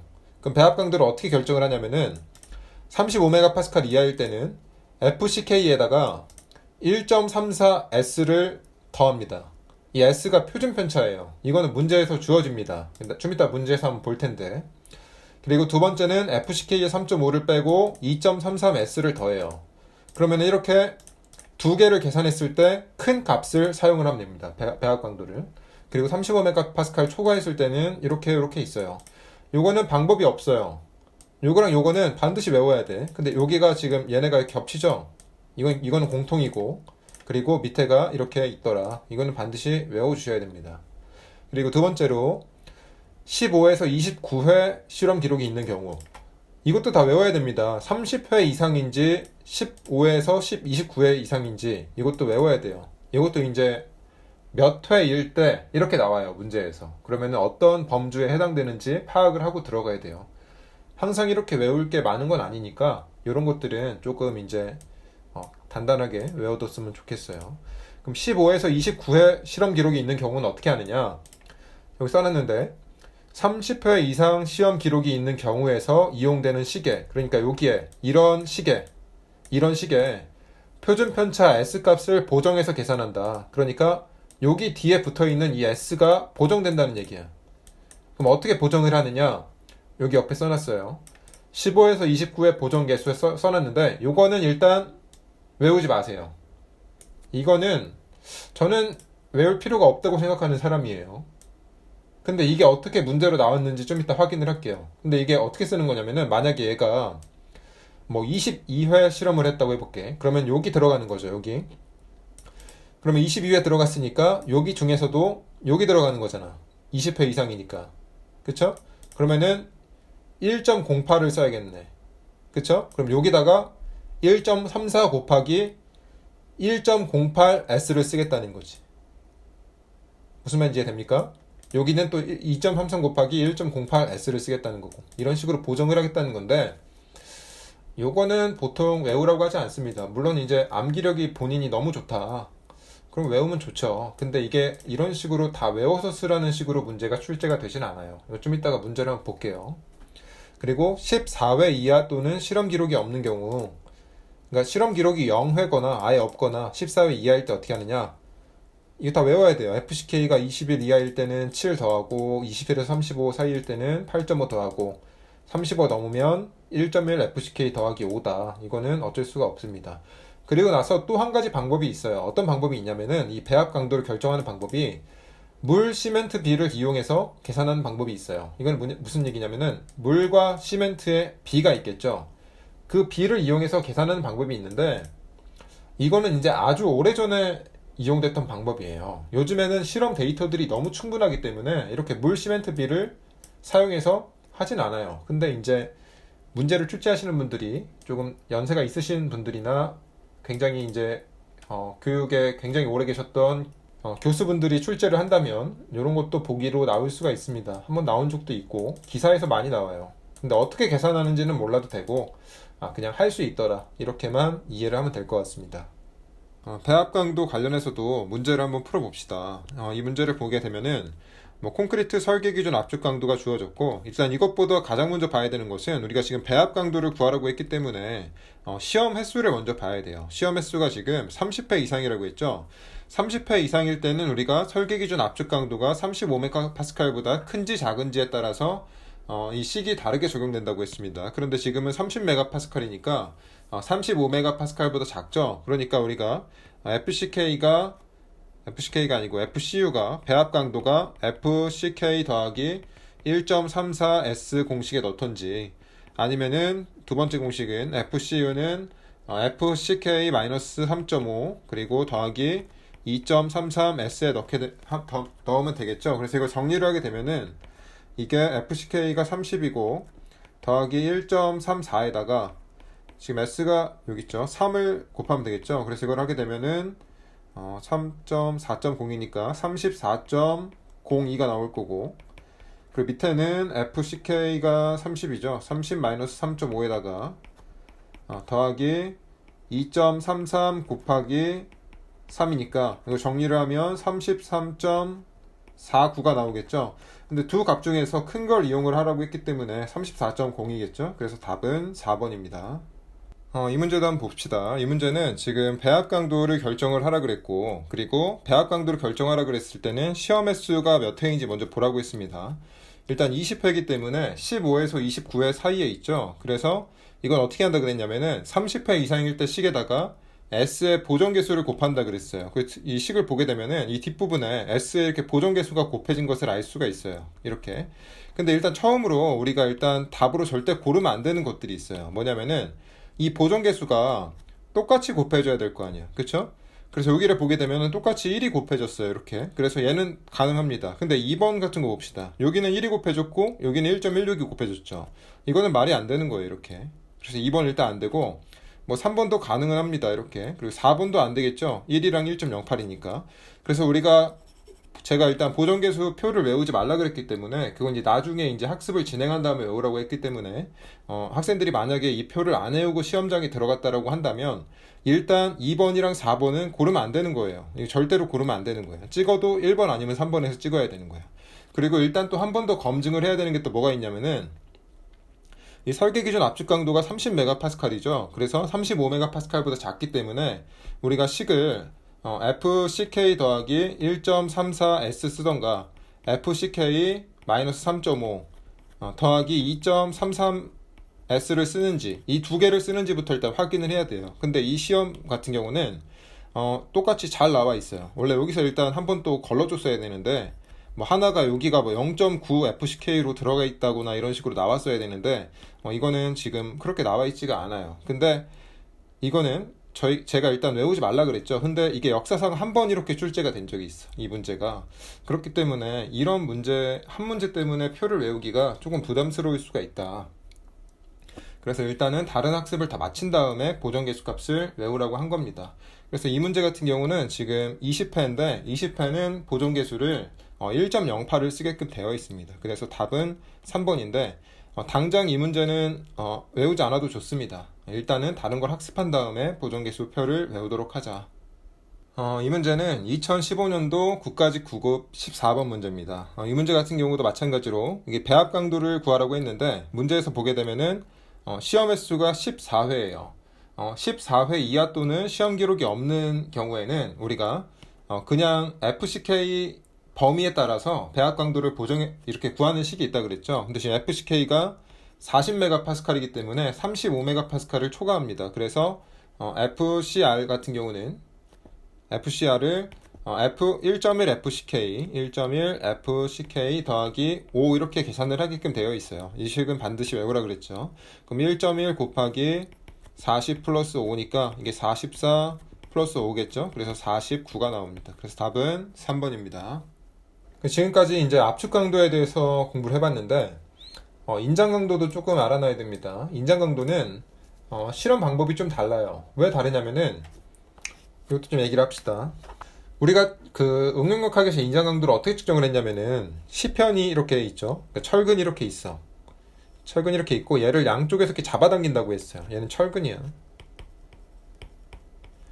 근데 콘크리트는 이렇게 실험을 하기가 굉장히 힘들어요. 왜냐면 우리가 아까 콘크리트가 150 파이 곱하기 300 이런 식으로 된다 그랬죠. 그래서 얘를 실제로 그려보면은 굉장히 뭉툭합니다. 굉장히 두꺼워요, 얘가.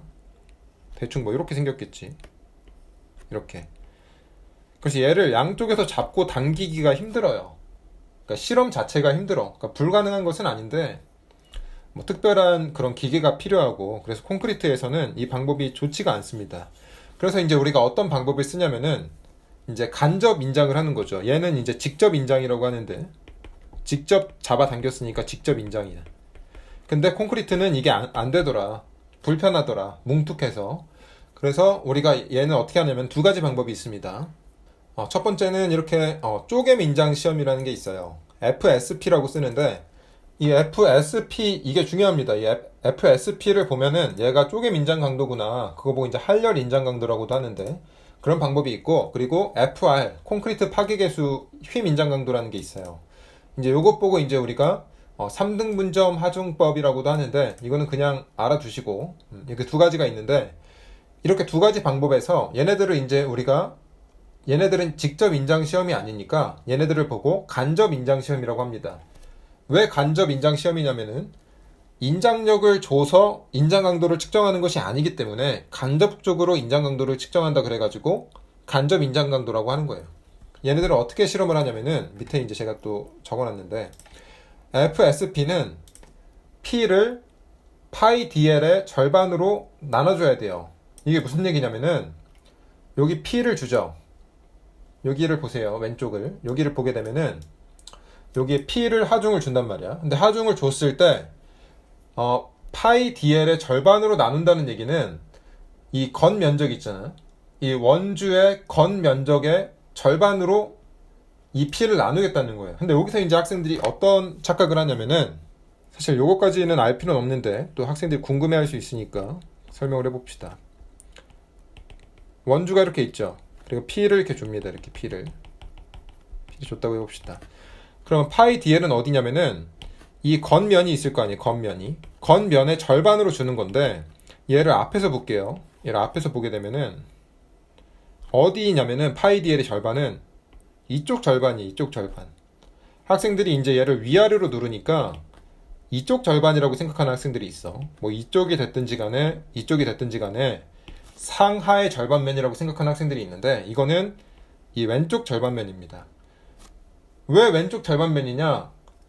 이거는 설명을 할 수가 없어요. 이거는 이제 원래는 안반 쪽에서 가져온 거를 이제 안반 쪽에서 실험한 것을 논문에서 뽑아서 이제 콘크리트로 가져와서 쓰는 건데, 이거는 굉장히 어려운 그 증명 과정이 필요합니다. 학생들이 보기에는 이것도 절반이니까 이 파이 DL의 절반으로 P를 나누면 되는구나, 이렇게 간단하게 이해를 할 수가 있지만 사실 이 식은 굉장히 복잡한 식이에요. 학생들이 보기에는 쉽지만은 이거는 증명을 할 수가 없어요. 그래서 나중에 이제 학생들이 이거 왜 그래요? 혹은 증명은 어떻게 해요? 이러면은 제가 할 수 있는 말이라고는 이건 논문을 보여줄 수밖에 없습니다. 굉장히 이거는 몇 문장으로 정리가 안 돼요. 비선형 방정식을 풀어야 됩니다. 나비-스토크 방식을 풀어야 되기 때문에 일단 그냥 암기를 하고 넘어갔으면 좋겠다. 그렇지만 이해를 할 때 여기 왼쪽 겉면이다. 왼쪽이 됐든 오른쪽이 됐든 상관없는데 반쪽, 좌우의 반쪽 겉면을 이용하는 것이다. 이렇게 이해를 하면 될 것 같습니다. 그러면은 그림에서는 왜 또 여기 FSP를 화살표를 또 여기 가운데를 잘라놓고 그려놨냐. 겉면으로 해놓고는 이건 또 왜 그러냐면은 이제 이게 또 이게 어렵다는 거예요. 이게 비선형 방정식을 풀다 보면은 이 겉면에 발생되는 응력이랑 여기 가운데 발생되는 응력이랑 똑같아요. 그래서 여기가 찢어져 이렇게 이 가운데가 찢어지는 거예요. 그림에서 보게 되면은 얘를 이게 질문이 많아 학생들한테 딱 봤을 때는 쉬워 보이는데 굉장히 복잡하거든 사실상. 여기 힘을 이렇게 주는 거죠. 그러면 여기가 이렇게 찢어져요. 이렇게. 그러면서 이제 우리가 인장 강도를 측정을 하는 거야. 요거는 이해할 필요 없고 그냥 식만 외우고 넘어가도록 합시다. 그래서 여기 보면은 2분의 파이 dl분의 p다. 요것만 외우면 됩니다. 자세하게 안 나와요. 그리고 콘크리트 파괴계수, 힘 인장 강도인데 이거는 무슨 얘기냐면은 저는 개인적으로 이 단어를 굉장히 싫어합니다. 이 콘크리트 파괴계수라는 단어를. 이거는 사실상 이 응용역학에서 힘 인장 강도를 의미를 해요. 그냥 힘 인장 강도라고 표현을 했으면 좋겠는데 여기서는 콘크리트 파괴계수라는 단어를 또 만들었어요. 이거 어떻게 하는 거냐면 여기다 P를 이렇게 줘요. 그러면은 요거는 좀 설명을 합시다. 그림으로. 여기가 이제 보가 이렇게 있죠. 여기 집중하중 이렇게 줬으니까 모멘트도가 이런 식으로 될 거란 말이야. 이건 응용역학에서 하는 거니까 뭐 간단하게 그리겠습니다. 대충 그립시다. 이렇게 그려졌어. 그럼 여기가 2분의 P겠죠 지금. 그리고 여기가 3분의 L이기 때문에 여기가 얼마가 나오냐면은 모멘트가 2분의 P 곱하기 3분의 L 이렇게 나오겠죠. 그쵸? 그러면은 여기 단면을 그려보자. 여기 단면을 그려볼게. 얘를 앞에서 이렇게 볼게요. 이게 B고 여기가 H야. 그럼 이 단면에서 이 단면이 지금 여기잖아요. 그쵸? 이 단면의 모멘트가 얘잖아. 그럼 얘가 지금 이 모멘트가 이 단면이 모멘트를 이만큼 받는 거잖아요. 그쵸? 그럼 이 모멘트 때문에 여기서 파괴가 발생을 할 거란 말이야. 그러면 그때 최대 응력은 어떻게 되냐면은 시그마 맥스는 S분의 M 이렇게 되겠죠. 그래서 얘가 6분의 BH 제곱분의 얘가 2분의 P 곱하기 3분의 L 이렇게 들어가 있단 말이야. 그러면은 이때 파괴가 발생을 했기 때문에 이 강도를 콘크리트의 강도다, 인장 강도다라고 평가를 하는 것이죠. 이렇게 하는 것을 보고 우리가 콘크리트 파괴 계수라고 합니다. 요거는 이해가 잘 안 된다 그러면은 아직 응용역학 공부를 좀 안 한 거니까 조금 더 공부를 하고 나서 듣도록 하면 좋겠습니다. 그래서 밑에다가 쭉 적어놨어요. 이렇게 S분의 M을 하는 거고 여기다가 6분의 BH 제곱이고 P 곱하기 3분의 L을 하면 된다. 여기 Pmax라고 써놨는데 여기서는 지점 반력이니까 2분의 P가 들어가면 되겠지. 여기가 2분의 P니까 얘가 2분의 P가 이쪽으로 들어가겠죠. 그래서 뭐 그런 얘기고, 또 중요한 게 뭐냐면 여기 설계 기준 압축 강도를 이용하여 이 콘크리트 파괴 계수를 계산할 수 있다. FR은 0.63 람다 루트 FCK 이렇게 써놨는데 굉장히 중요합니다. 무조건 외워야 돼요. 근데 여기에 람다라는 값이 나와요. 경량 콘크리트 계수라는 게 나오는데 이건 무슨 얘기냐면은 우리는 콘크리트를 일단 보통 중량 콘크리트를 사용한다고 말을 합니다. 근데 보통 중량 콘크리트가 아니라 더 가벼운 경량 골재를 사용할 수가 있잖아요. 그쵸? 경량 골재를 사용을 하면 강도가 낮아진단 말이야. 그거를 보정하겠다는 얘기야. 경량 골재를 썼을 때 이 콘크리트 강도를 보정을 하겠다. 그럼 이건 얼마냐? 경량 콘크리트 개수는 얼마냐? 여기 왼쪽에 써놨습니다. 보통 중량을 쓰면 그냥 1을 쓰면 되고 전 경량이라는 게 있어요. 전 경량은 0.85, 모래 경량은 0.75 외워야 돼요. 그리고 FSP가 주어진 경우가 있어. 이 쪼갬 강도가 주어진 경우가 있어요. 그럼 FSP에 따라서 이런 보정을 해야 된다. 이 표는 외워야 됩니다. 근데 이 위에 제가 뭐라고 써놨냐면은 1에서 0.85, 0.85에서 0.75 그러니까 이 보통 중량과 전 경량 사이가 있고 전 경량과 모래 경량 사이가 있어요. 또 그 값을 또 보정하는 것들이 있는데 그거는 보정하는 것만 있다는 것만 알자 이렇게 써놨습니다. 그래서 우리는 요것만 암기하고 넘어가는 걸로 하겠습니다. 문제를 또 하나 풀어보죠. 이 문제 같은 경우는 2017년도 서울시 9급 2번 문제예요. 문제를 보게 되면은 이렇게 뭐 묵은 콘크리트 보가 있고 뭐 콘크리트 파괴 개수에 도달할 때 하중 P는 얼마냐 이렇게 물어봤어요. 그러면 일단 우리가 파괴 개수 공식이 FR은 0.63 람다 루트 F CK 이렇게 구한다 그랬죠. 그쵸?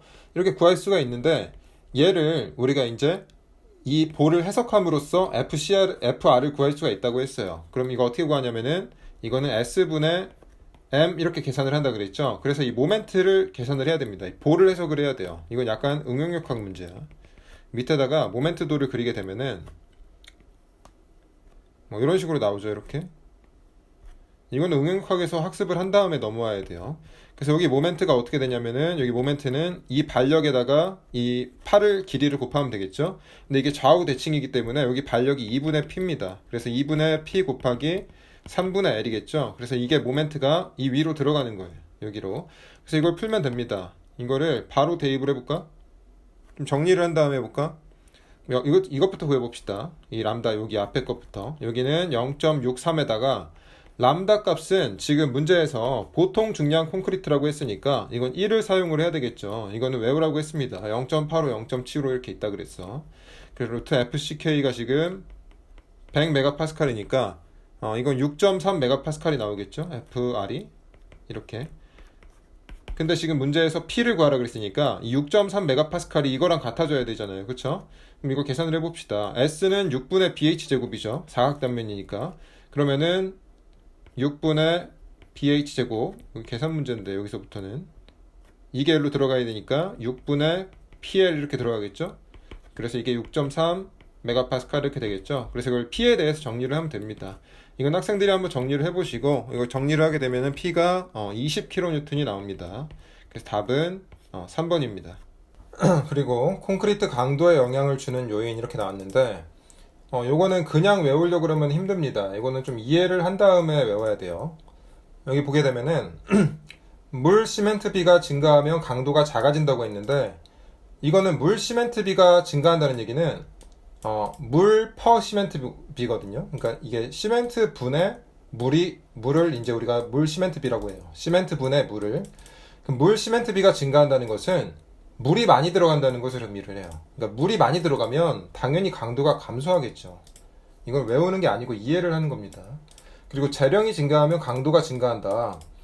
이것도 아까 설명을 했는데 재령이라는 것은 콘크리트를 타설한 다음에 양생이 진행되는 기간까지를 우리가 재령이라고 했습니다. 당연히 굳으면 굳을수록 강도는 증가하겠죠. 그래서 재령이 증가하면 강도가 증가하는 것이고 3번, 요게 이제 조금 학생들이 헷갈려요. 요거는 이제 제가 학생들한테 외우라고 합니다. 제하 속도가 빨라지면 강도가 증가해요. 이게 이제 잘 이해가 안 될 거야. 왜냐면은 그러니까 힘 주는 속도를 빨리 하면 콘크리트 강도가 증가합니다. 이게 이제 아닐 것 같단 말이야. 머릿속으로 생각할 때 이게 안 그럴 것 같은데 이게 이제 왜 그러냐면은 제하 속도를 천천히 주면은 뭐 크리프라든지 뭐 이제 시간의 영향을 받게 돼요. 이 구조가. 그렇기 때문에 그런 영향을 안 받으려면은 속도를 빨리 줘야 강도가 커진다. 요거는 그냥 암기를 하라고 합니다. 그리고 또 좀 이따가 밑에서 얘기가 나오는데 요게 또 굉장히 중요한 어떤 얘기입니다. 그래서 요거를 그냥 외우세요. 속도를 빨리 주면 강도가 커지더라. 안 그럴 것 같은데 그렇더라. 이렇게. 그리고 4번. 공시체의 크기가 작아지면 강도가 커진다. 이거 아까 얘기를 했었죠. 우리가 그래서 작은 공시체를 사용을 하면 강도 보정 개수를 곱하더라. 그 얘기고 여기 형상비라는 게 나옵니다. 형상비가 우리는 형상비를 2로 한다 그랬죠. 그러니까 직경분의 높이를 2배로 한다 그랬어요. 근데 형상비가 작아진다는 얘기는 높이가 작아진다는 얘기야. 그러니까 형상비가 작아진다는 얘기는 높이가 작아진다는 얘기니까 납작해진다는 얘기예요. 형상비가 작다, 납작해진다. 납작해지면 구조적으로 안정해지니까 당연히 강도가 커지겠죠. 이런 것도 외우는 게 아닙니다. 그리고 정육면체가 원주형보다 강도가 크다. 이것도 아까 설명을 했었죠. 그러니까 영국, 독일 쪽에서는 정육면체를 쓰기 때문에 뭐 0.8이나 0.83을 곱하더라. 그 얘기를 하는 겁니다. 그리고 6번, 이것도 조금 중요한데, 적당한 습도, 동결 방지가 되면, 그러니까 양생 조건이 양호하면, 양생이라는 것은 아까 이렇게 보호 관리하는 거라고 했어요. 그러니까 적당한 습도와 동결 방지, 그러니까 양생 조건이 굉장히 양호하면 강도가 증가한다. 근데 이게 왜 중요하냐면은 우리가 양생을 한다는 것은 보통 이제 표준 양생을 한다고 해요. 표준 양생은 뭐냐면은 양생의 조건이 딱 정해져 있어요. 28일 동안 양생을 해야 되고, 그리고 20도 뿔마 3도, 그리고 수분 양생이라는 것은 약간 촉촉한 상태에서 양생을 해야 된다. 이런 얘기를 하는 건데, 여기서 이제 문제에서 함정으로 어떻게 나오냐면은 20도 뿔마 3도가 아니라 4도라고 나와요. 4도. 왜 이렇게 4도를 좋아하는지 모르겠는데 4도가 딱 나와요. 그럼 4도로 양생을 하면 강도가 증가한다 이런 식으로 나오는데, 학생들이 거기서 어떤 착각을 할 수가 있냐면은 4도면은 환경이 좋다 이렇게 생각을 할 수가 있어. 근데 4도면은 굉장히 척박한 거예요. 4도면 추워요. 굉장히 추운 날씨야 4도면. 그렇기 때문에 4도에 속으면 안 돼. 4도는 안 좋다. 좋은 거는 20도 풀마 3도다. 무슨 말인지 알겠죠? 그래서 4도일 때 강도가 증가한다는 말은 틀렸습니다. 아시겠죠? 반드시 기억하세요. 왜 4도일까? 나도 잘 모르겠어. 4도를 왜 이렇게 좋아하는지 모르겠어. 이제 그 다음으로 건조수축에 대해서 배워야 되는데, 건조수축은 아까 제가 뭐라 그랬냐면은 시멘트가 물을 흡수하면서 물의 부피가 줄어들기 때문에 수축이 발생을 하는 것을 건조수축이라고 한다고 했어요. 그렇기 때문에 이 건조수축은 물이 증발한다? 뭐 증발한다는 것도 뭐 괜찮고, 뭐 흡수한다는 것도 괜찮고, 어쨌든 간에 물이 사라지면서 수축하면서 발생을 하기 때문에 응력과 무관하다 이렇게 이해를 할 수가 있습니다. 그래서 응력에 대한 얘기가 나오면 안 돼요. 건조수축은 일단 원칙적으로. 이걸 좀 봅시다. 이것도 외우는 게 아니고 좀 이해를 해야 돼요. 일단 봅시다. 물 시멘트비가 증가를 하면 건조수축이 증가한다. 당연하겠죠. 왜냐면은 물 시멘트비가 증가한다는 얘기는 물이 많다는 얘기라 그랬어요. 물이 많으면 당연히 이게 물이 흡수되거나 증발할 양이 많아지니까 건조수축량이 커지겠죠. 물의 부피만큼 건조수축이 발생을 할 테니까. 그리고 단위 시멘트량이 많아지면 건조수축이 증가한다. 이거 왜 그러냐면은 단위 시멘트량이 많아지면은 수화 반응이 많아져요. 그러니까 시멘트 양에 비례해서 수화 반응이 발생을 한단 말이야. 그러면은 사라지는 물의 양이 더 많아지겠죠. 그러니까 건조수축이 커집니다. 근데 여기서 학생들이 항상 여기서 질문을, 제가 이제 이거를 1년에 한 100번씩 받는 질문이 있어요. 뭐냐면은 1번이랑 2번을 같이 묶어서 질문을 해요. 무슨 얘기냐면은 물 시멘트비라는 것은 시멘트 분의 물이라 그랬죠. 그쵸? 그러면은 시멘트량이 많아지면 물 시멘트비는 작아지는 거 아니냐. 그러면은 이 시멘트량이 많아지면 얘는 작아져.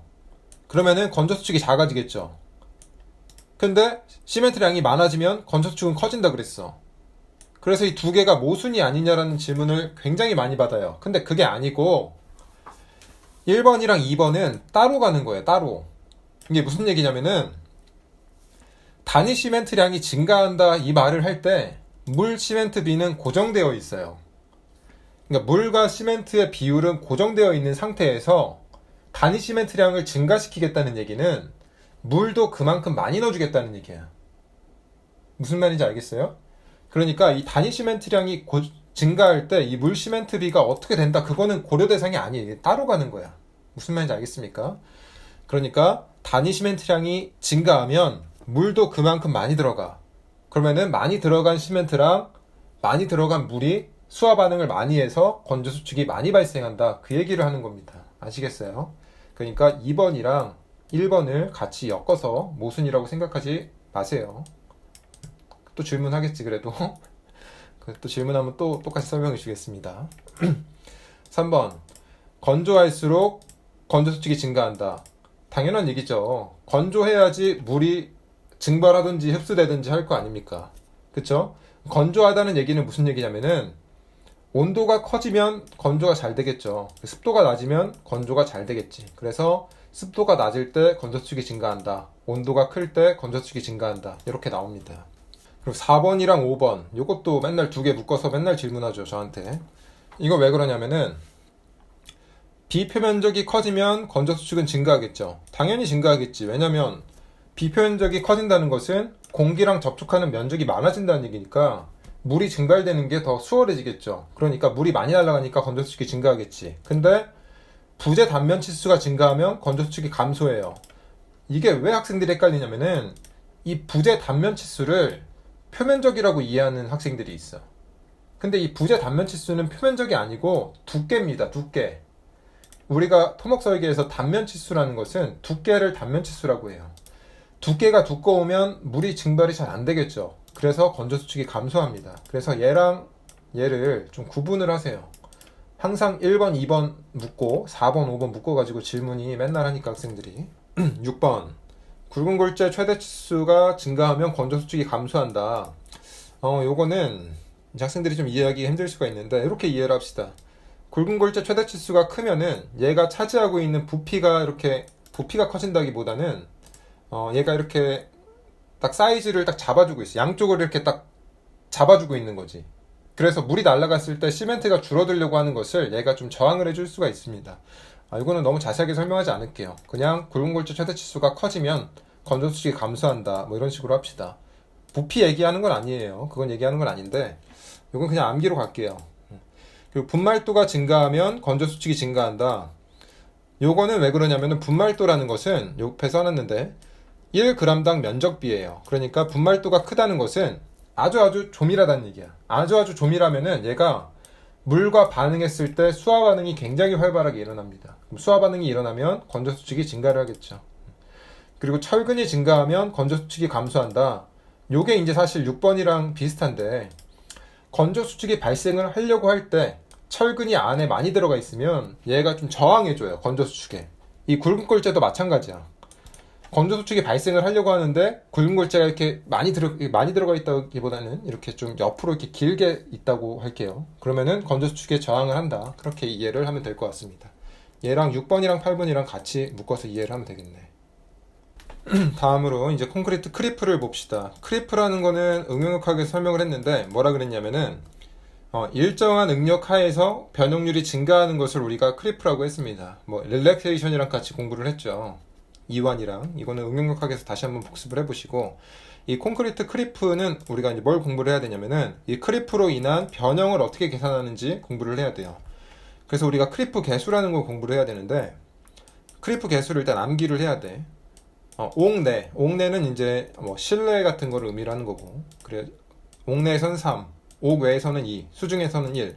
이거는 어떻게 이해를 하면은 외우기가 쉽냐면은 가끔가다 이제 학생들이 3, 2, 1인지 1, 2, 3인지 헷갈릴 때가 있어. 그러니까 수중이 3이었는지 1이었는지 헷갈릴 때가 있는데 크리프라는 것은 이렇게 이해를 하면 외워지기가 쉬워. 가만히 놔둬야지 크리프가 발생을 하는 거잖아. 그렇죠? 크리프가 가만히 놔둬야 발생이래. 그러니까 옥 내에, 실내에 가만히 놔둬야 크리프가 커지겠죠. 그래서 크리프 개수가 크다. 여기는 수중은 밖에서 막 건드니까 크리프가 잘 발생하지 않는다. 이렇게 암기를 하면은 외우기가 쉽습니다. 그래서 크리프 개수를 외웠다고 치고 이 크리프에 의한 변형은 어떻게 계산하냐면은 여기 좀 써놨는데 여기 좀 복잡한데 사실 요거는 알 필요 없고, 탄성 변형에다가 1 더하기 크리프 개수를 더해가지고 곱하면 됩니다. 이거는 좀 이따 문제를 통해서 한번 볼게요. 우리가 이제 크리프 변형에 대한 문제를 하나 풀어봅시다. 이 문제는 2012년도 국가직 9급 8번 문제입니다. 그래서 문제에서 지금 탄성 변형 및 크리프 변형에 의한 총 압축 변이는 얼마냐 이렇게 물어봤어요. 그럼 우리가 이 총 압축 변이를 구하기 위해서는 일단 탄성 변형을 구해야 된다 그랬습니다. 왜냐면은 우리가 총 변형이라는 것은 탄성 변형에다가 1 플러스 이 크리프 개수 이렇게 한다 그랬죠. 그래서 일단 이걸 먼저 계산을 해야 돼요. 탄성 해석을 먼저 해야 돼. 그래서 일단 A부터 해석을 한번 해봅시다. 우리가 A의 변형을 구해야 되니까 우리가 변형률은 어떻게 구한다 그랬냐면은 탄성 개수분의 응력 이렇게 한다 그랬죠. 근데 지금 콘크리트의 탄성 개수 여기 나와 있네. 얘가 2.5 곱하기 10의 4승 메가파스칼 이렇게 나와 있고, 그리고 FA가 얘가 지금 A 구하는 거니까 요걸 갖다 넣어야 되겠죠. 이 토목 설계에서는 응력을 F로 표현한다 그랬어요. 그래서 이거를 5메가파스칼이기 때문에 이거를 정리를 하는데 중요한 것은 10의 3승 형태로 정리를 해야 돼요. 무슨 얘기냐면은 얘를 정리를 하게 되면은 2 곱하기 10의 마이너스 4승 이렇게 나오겠죠. 근데 얘를 뒤에 거를 10의 3승으로 정리를 해야 돼요. 항상. 왜냐면은 이게 미터, 밀리미터 단위 변환이 10의 3승으로 변환이 되기 때문에 얘를 10의 마이너스 3승으로 해줘야 돼. 그럼 10의 마이너스 1승은 어디로 가느냐? 여기 얘랑 곱해지는 거죠. 그래서 얘를 어떻게 표현해야 되냐면은 0.2 곱하기 10의 마이너스 3승 이런 식으로 표현을 해야 됩니다. 항상 이 지수를 3승, 6승, 9승 이렇게 맞춰줘야 돼요. 그리고 우리가 또 입실론 b를 하게 되면 얘가 2분의 시그마 이렇게 되니까 얘가 2.5 곱하기 10의 4승 메가파스칼 이렇게 되겠죠. fb가 3메가파스칼이네. 이렇게. 그래서 이걸 정리를 하게 되면은 얘도 마찬가지로 25분의 30 이렇게 되겠죠. 그쵸? 그리고 여기가 10의 마이너스 4승 이렇게 되는데 얘도 마찬가지로 얘를 10의 마이너스 3승으로 바꿔줘야 돼요. 여기를 10의 마이너스 3승, 10의 마이너스 1승 이렇게. 그러면 얘가 어떻게 되냐면은 앞에 거랑 곱해지니까 25분의 3 이렇게 되겠죠? 그럼 0.12겠지. 0.12. 그럼 여기가 0.12 곱하기 10의 마이너스 3승 이렇게 된다. 이렇게 정리를 해줘야 됩니다. 왜냐면은 그 다음부터가 중요해요. 델타 A를 구해봅시다. 이 입실론 A를 이용해가지고 델타 A를 구하게 된다면은 델타 A는 입실론 A에다가 LA를 곱하면 되겠죠. 이거는 응응역학에서 한 거야. 간단하게 설명할까? 처음 하는 학생들이 있으니까. 이거 왜 그러냐면은 변형률이라는 것은 원래 길이분의 변형된 길이 이렇게 표현한다 그랬어요. 그래서 이거를 델타로 표현하게 되면은 L 곱하기 입실론 이렇게 되는 거죠. 그래서 여기다가 지금 L 곱하기 입실론, L 곱하기 입실론 이렇게 표현을 한 거예요. 그래서 정리를 하게 되면은 이제 이 정도는 학습을 하고 넘어와야 된다는 얘기야. 그래서 여기 대입을 해봅시다. 여기다 대입을 할 건데 자리가 없네. 여기다 해봅시다. 여기다가 입실론 A가 지금 0.2 곱하기 10의 마이너스 3승이에요. 이렇게. 근데 지금 LA가 얼마냐면은 2m죠. 근데 여기서 얘를 10의 마이너스 3승으로 꺼내놓으면은 얘랑 미터랑 곱해지면서 바로 밀리미터로 쓸 수가 있어요. 밀리미터는 10의 마이너스 3승 미터니까. 그래서 얘를 바로 0.2가 아니고 2 곱해줬으니까 0.4mm 이렇게 쓸 수가 있어요. 이렇게.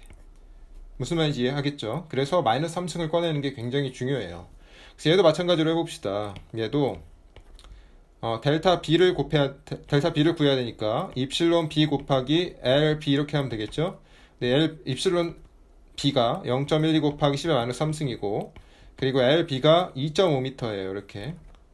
그래서 이거를 곱하게 되면은 2가 0.24에다가 0.06이니까 0.28 나오겠네.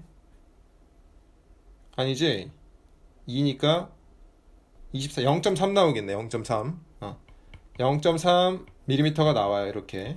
그러면은 델타 E는 얼마냐? 0.4랑 0.3이 더해졌으니까 얘가 0.7mm 이렇게 나온 거죠. 그럼 뒤에다가 1 플러스 CU만 곱해주면 답이에요. 근데 CU가 지금 얼마냐면은 이게 조건이 나와야 되는데 조건이 어딨어? 그림과 같은 쭉 나와 있고 기둥은 옥 외에 있다 이렇게 적혀 있네요. 옥 외에 있을 때는 우리가 표에서 2를 암기를 해야 됐겠죠. 그래서 이거를 여기다 대입을 합니다. 여기다 이렇게 대입을 해. 그럼 0.7 곱하기 3이 되겠죠. 그래서 답은 2.1. 그래서 3번입니다. 그리고 크리프에 영향을 주는 요인 이것도 알아놔야 됩니다. 첫 번째로 건조 수축이 증가하면 크리프가 증가한다. 어쨌든 간에 크리프도 변형이 발생을 하는 거고 건조 수축도 변형이 발생을 하는 거기 때문에 건조 수축이 발생을 하면 크리프도 발생을 해요. 건조 수축도 어쨌든 간에 얘도 시간의 영향을 받기 때문에 얘가 증가하면 얘가 증가한다. 그러니까 위에서 아까 공부했던 내용을 여기다가 그대로 적용을 하면 돼요. 그러니까 이거를 철저하게 외우는 게 아니고 이해를 했어야 되겠지. 그래 하는 거고. 그 다음에 2번 건조 수축은 아까 응력의 영향을 받지 않는다 그랬죠. 그렇지만 이 크리프는 응력이나 강도의 영향을 받아요. 여기 좀 있는데 이해를 해봅시다. 강도가 증가하면 크리프가 감소한다. 당연히 강도가 증가한다는 것은 강도랑 재령은 같이 간다 그랬죠. 강도가 증가한다는 것은 외부 상황에 저항을 한다는 얘기니까 강도가 증가를 하면 크리프가 저하합니다. 그리고 응력이 증가하면 얘가 받는 외력이 커진다는 얘기니까 크리프가 증가를 하고 그리고 응력이 증가한다는 것을 다른 식으로 어떻게 표현을 하냐면은 단면적이 감소한다고 표현할 수가 있겠죠. 왜냐면은 응력이라는 것은 단면적분의 힘이잖아. 그렇죠? 그러니까 단면적이 작아지면 응력이 커진단 말이야. 그렇기 때문에 단면적이 작아지면 크리프가 증가한다고 볼 수가 있고, 그리고 단면적이랑 최적이랑 뭐 비슷한 의미로 쓰입니다. 그래서 옆에다 써놨어요.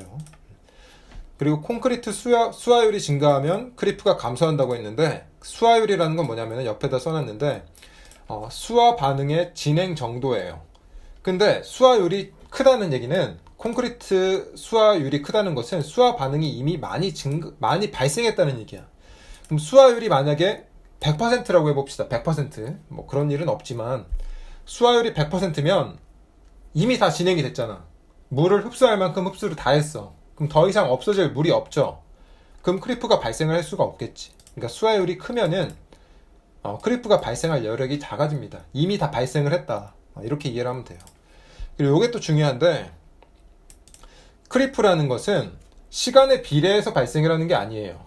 크리프는 초기에 많이 발생하고 초기에 많이 몰아서 발생을 해요. 그리고 뒤로 갈수록 거의 발생을 하지 않는다. 그냥 이렇게 이해를 하면 돼요. 됐죠? 콘크리트의 역학적 성질, 이것도 좀 봅시다. 그래프가 있는데 1번 일반적으로 응력은 변형률이 약 0.0021 대 최대이다. 이것도 좀 중요합니다. 그러니까 여기서 그래프를 보게 되면은 응력 변형률 곡선이죠. 응력 변형률 곡선인데, 이 가로축이 변형률이고 세로축이 응력인데, 이 가로축의 0.002쪽을 보게 되면은 여기쯤에서 응력이 최대인 것을 볼 수가 있어요. 딱 맞진 않죠. 근데 0.002에서 0.003 사이에 변형률을 응력이 최대다 이렇게 알 수가 있고, 그리고 일반적으로 변형률이 0.003일 때 파괴가 발생을 합니다. 뭐 다 그런 건 아니고 일반적으로 그래요. 그리고 나중에 이제 우리가 설계할 때 보면은 0.003일 때 파괴가 발생한다고 그냥 봅니다. 그걸 보고 이제 우리가 콘크리트의 극한 변형률이라고 해요. 그리고 콘크리트의 응력 변형률 곡선은 비선형 비탄성이에요. 이게 무슨 얘기냐면은 얘가 곡선 형태라는 거죠. 얘가 만약에 철근이었으면 직선 형태로 나오잖아. 응용역학에서 많이 봤죠. 응력 변형률 곡선이 직선 형태로 나오는데 얘는 곡선으로 나옵니다.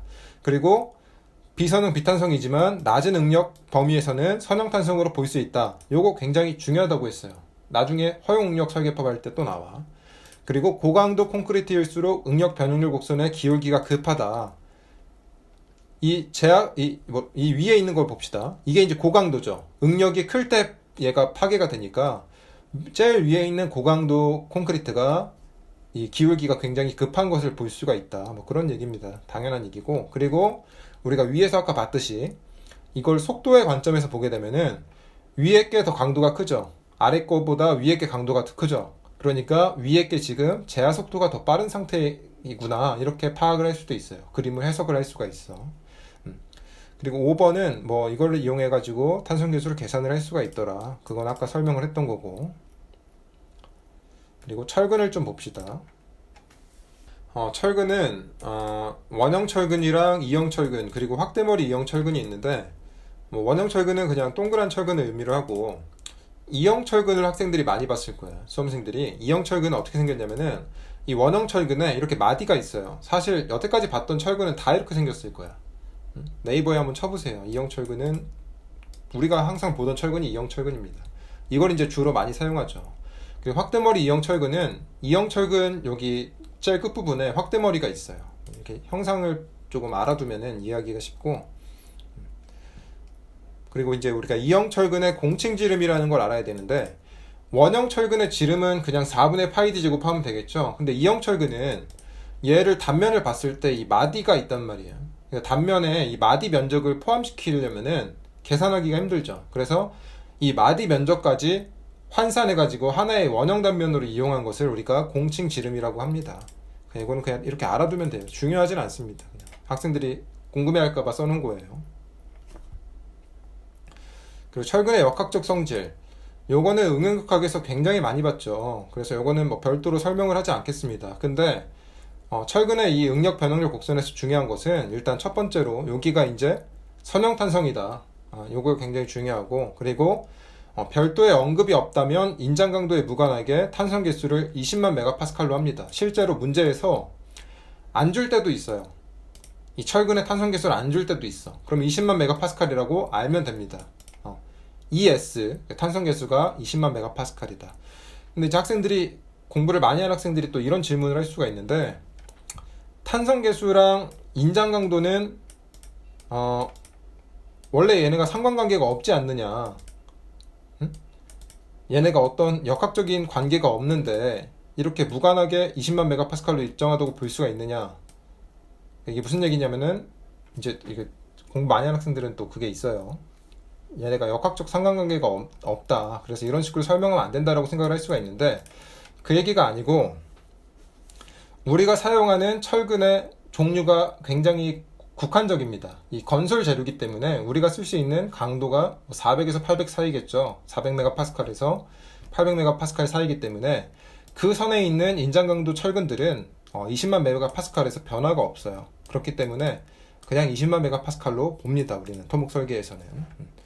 그리고 강제는 내식성, 내화성에 약하다라고 했는데, 단어가 좀 어려운데 쉽습니다. 내식성은 녹이 빨리 쓴다는 얘기예요. 녹에 저항하지 못한다. 그리고 내화성은 이 뜨거운 열에 저항하지 못한다는 얘기를 의미를 합니다. 그렇기 때문에 이게 이제 또 좀 이따가 연결이 되는데, 이 내식성이 특히 또 연관이 되는데, 이 철근이 내식성, 그러니까 물에 접촉하면은 녹이 쓴단 말이에요. 그렇기 때문에 얘를 콘크리트 안에다가 박아 넣으면 콘크리트가 철근을 코팅하는 작용을 해가지고 내식성이 증가하는 역할을 합니다.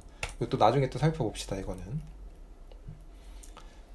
그래서 이제 철근 콘크리트라는 것을 배워야 되는데, 철근 콘크리트는 우리가 어떻게 명칭을 하냐면은 RC라고 부릅니다. 레인포스트 콘크리트라고 해가지고 보강된 콘크리트라고 하는데, 이 RC라는 단어가 굉장히 중요해요. 왜냐면은 나중에 PSC라는 걸 또 배웁니다. 그래서 RC랑 PSC를 구분을 할 때 그냥 철근 콘크리트라고 안 부르고 RC 이렇게 부르기 때문에, RC를 보면 얘가 철근 콘크리트구나 라는 것을 알아야 돼요. 그래서 이 철근 콘크리트를 왜 만드냐면은, 목적이 굉장히 중요한데, 아까부터 제가 콘크리트 안에다가 철근을 박아놓는다고 계속 얘기를 했는데, 그게 왜 그런지 좀 봅시다. 우리가 콘크리트 보가 이렇게 있다고 해볼게요. 콘크리트 보가 이렇게 있어. 이렇게. 그래서 뭐 하중을 받겠죠. 그래서 어떤 단면을 이렇게 뜯었어요. 이렇게 뜯었어. 이렇게. 그럼 여기서 이렇게 모멘트를 받고 있다고 해볼게요. 모멘트를. 이렇게. 여기 단면이 있겠죠. 단면이. 간단하게 설명할게요. 지금 역학적으로 설명하는 거 아니기 때문에. 그럼 중립축이 있을 거예요. 이렇게. 중립축이 있고, 모멘트를 이렇게 받습니다. 이렇게. 그럼 이 모멘트에 의해서 휘응력이 발생을 하죠. 휘응력은 어떻게 발생한다 그랬냐면, 응용역학 시간에서 뭐 이런 식으로 발생을 합니다. 이렇게. 그래서 위에는 압축을 받고 밑에는 인장을 받죠. 이렇게. 이렇게 됐죠? 이런 정 모멘트가 발생을 할 때 얘기하는 거예요. 그래서 여기는 압축, 여기는 인장을 받아요. 중립축을 기준으로. 근데 문제가 뭐냐면은, 아까 설명했지만 콘크리트라는 것은 압축 강도는 굉장히 커요. 압축 강도는 굉장히 커. 근데 인장 강도는 약해요. 그럼 무슨 문제가 생기냐면은, 여기서 균열이 발생을 합니다. 균열이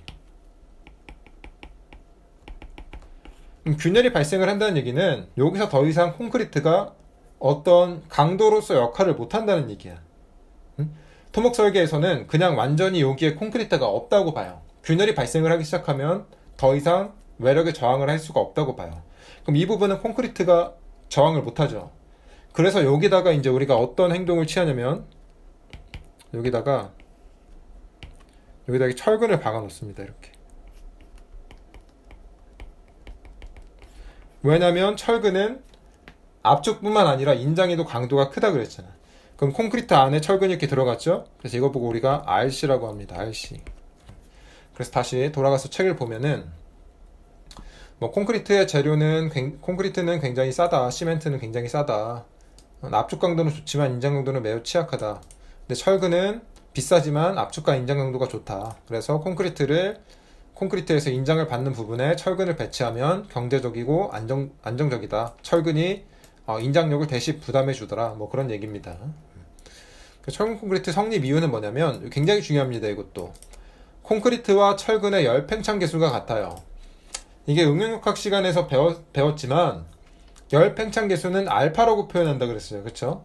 그럼 온도가 변할 때 철근의 변화량은 어떻게 표현한다 그랬냐면은, 알파 델타 T L 이렇게 구한다 그랬죠. 이거 무슨 얘기인지 모르는 학생들은 응용역학에서 배워서 와야 돼요. 그래서 알파 델타 TL로 계산을 할 수가 있는데, 그러면 이렇게 생각을 해봅시다. 콘크리트 안에 철근이 들어가 있어. 근데 온도가 증가를 하면 얘랑 얘가 똑같이 온도가 증가를 할 거란 말이야. 델타 T만큼. 철근은 알파 델타 TL만큼 늘어났어. 근데 콘크리트는 안 늘어나. 그럼 어떻게 되겠어요? 두 개가 안쪽에서 하나는 늘어나고 하나는 안 늘어나니까 얘네가 따로 놀면서 구조를 구성을 못 하겠죠. 그쵸? 근데 정말 이거는 기적인데 말도 안 되게 이 콘크리트랑 철근의 열팽창계수 알파가 같습니다. 그래서 알파 델타 TL, 철근의 알파 델타 TL도 같고 콘크리트의 알파 델타 TL도 얘네 두 개 같아요. 정말 이거는 신기한 거예요. 이거는 이 건축하시는 분들 말로는 뭐 신의 축복이다 이런 식으로까지 표현을 하는데 이게 같을 수가 없는데 같아요. 정말 놀라운 그 자연의 섭리입니다. 만약에 이게 같지 않았더라면 이 정도 고층 건물들을 지을 수가 없었을 거예요. 인류가 다른 재료를 찾았어야 되는데 이것보다 더 경제적인 재료가 있었을까? 어쨌든 이거는 정말 말도 안 되게 같더라. 그래서 얘네들은 온도 변화에 따른 응력이 발생하지 않는다. 이렇게 이해를 하면 됩니다. 그리고 콘크리트가 물이 잘 지나질 않아요. 수밀성이 크다 이렇게 표현을 하는데, 그래서 콘크리트가 코팅 작용을 해서 철근이 녹슬지 않게 보호한다. 철근이 아까 내식성이 낮다 그랬죠. 그 얘기를 하고 있는 겁니다. 그리고 콘크리트와 철근이 부착 강도가 커서 일체 작용을 한다 했는데, 요거는 나중에 4일차인가에서 공부를 할 거예요. 부착, 정착, 이음 파트에서 공부를 할 건데, 부착이라는 건 뭐냐면은 철근과 콘크리트가 이렇게 딱 붙어서 작용하는 걸 보고 우리가 부착이라고 합니다. 부착됐다고 표현하잖아. 그냥 언어적으로. 그 부착이에요. 그래서 잘 붙어서 움직이더라. 그 얘기를 하는 겁니다. 그럼 철근 콘크리트의 장단점을 좀 알아놔야 되는데, 이건 외우는 게 아니에요. 가볍게 보세요. 이거는 장점은 압축 강도가 크다. 철근 콘크리트는 원래 콘크리트 자체가 압축 강도가 크기 때문에 크겠죠. 그리고 경제적이다. 콘크리트가 싸잖아.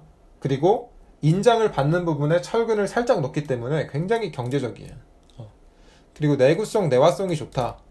이것도 이제 뭐 내식성이 좋다 표현해도 되고, 철근을 콘크리트가 보호하더라. 뭐 이런 식으로 이해하면 좋습니다.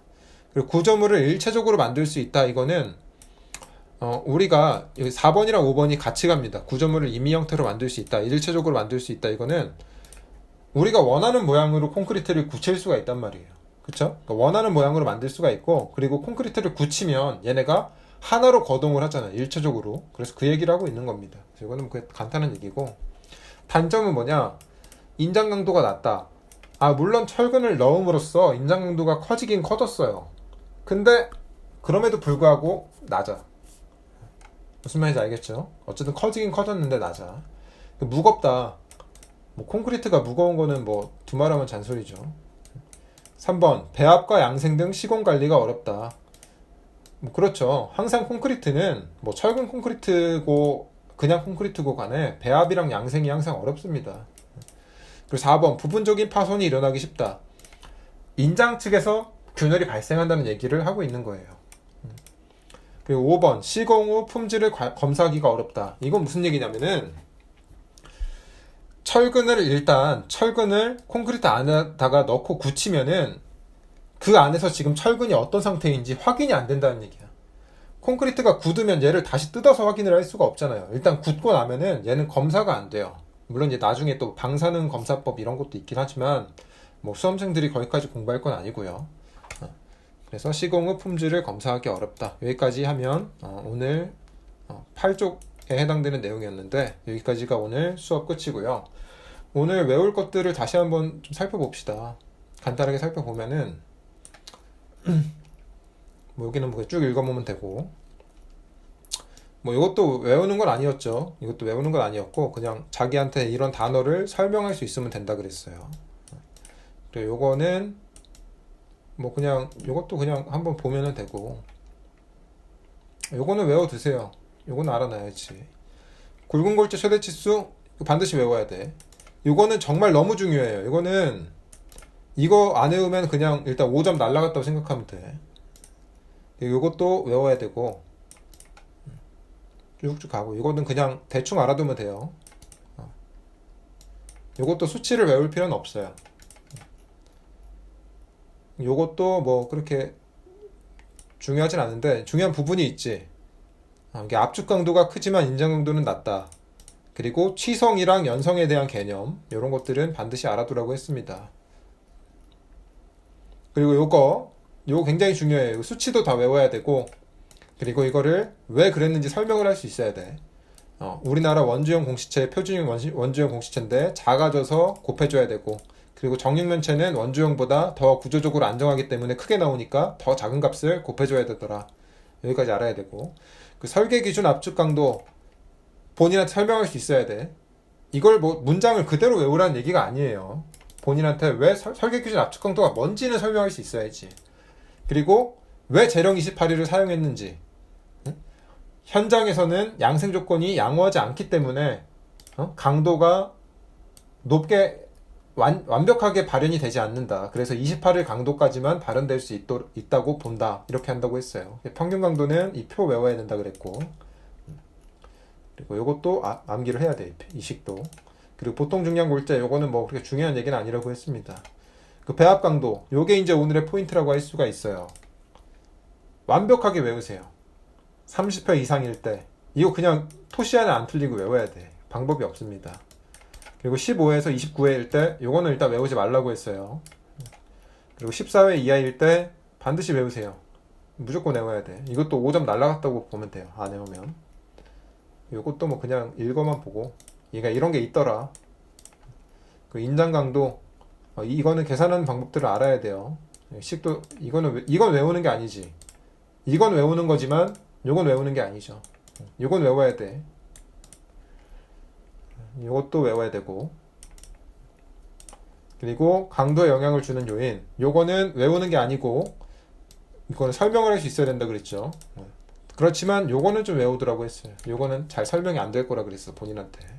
그리고 요거에서 4도에 속지 말라. 4도는 굉장히 척박한 온도다. 그렇게 이해를 하면 되고 뭐 건자수축도 이것도 외우는 게 아니라 그랬어요. 쭉쭉 설명을 할 수 있어야 되고 요것만 좀 주의를 하라 그랬고 부재 단면 치수가 두께다. 그렇게 이해를 하면 된다 그랬고 크리프 요거 외워야 되죠. 이 표 외워야 되고 표 쭉쭉 넘어가서 뭐 이것도 뭐 설명할 수 있으면 되고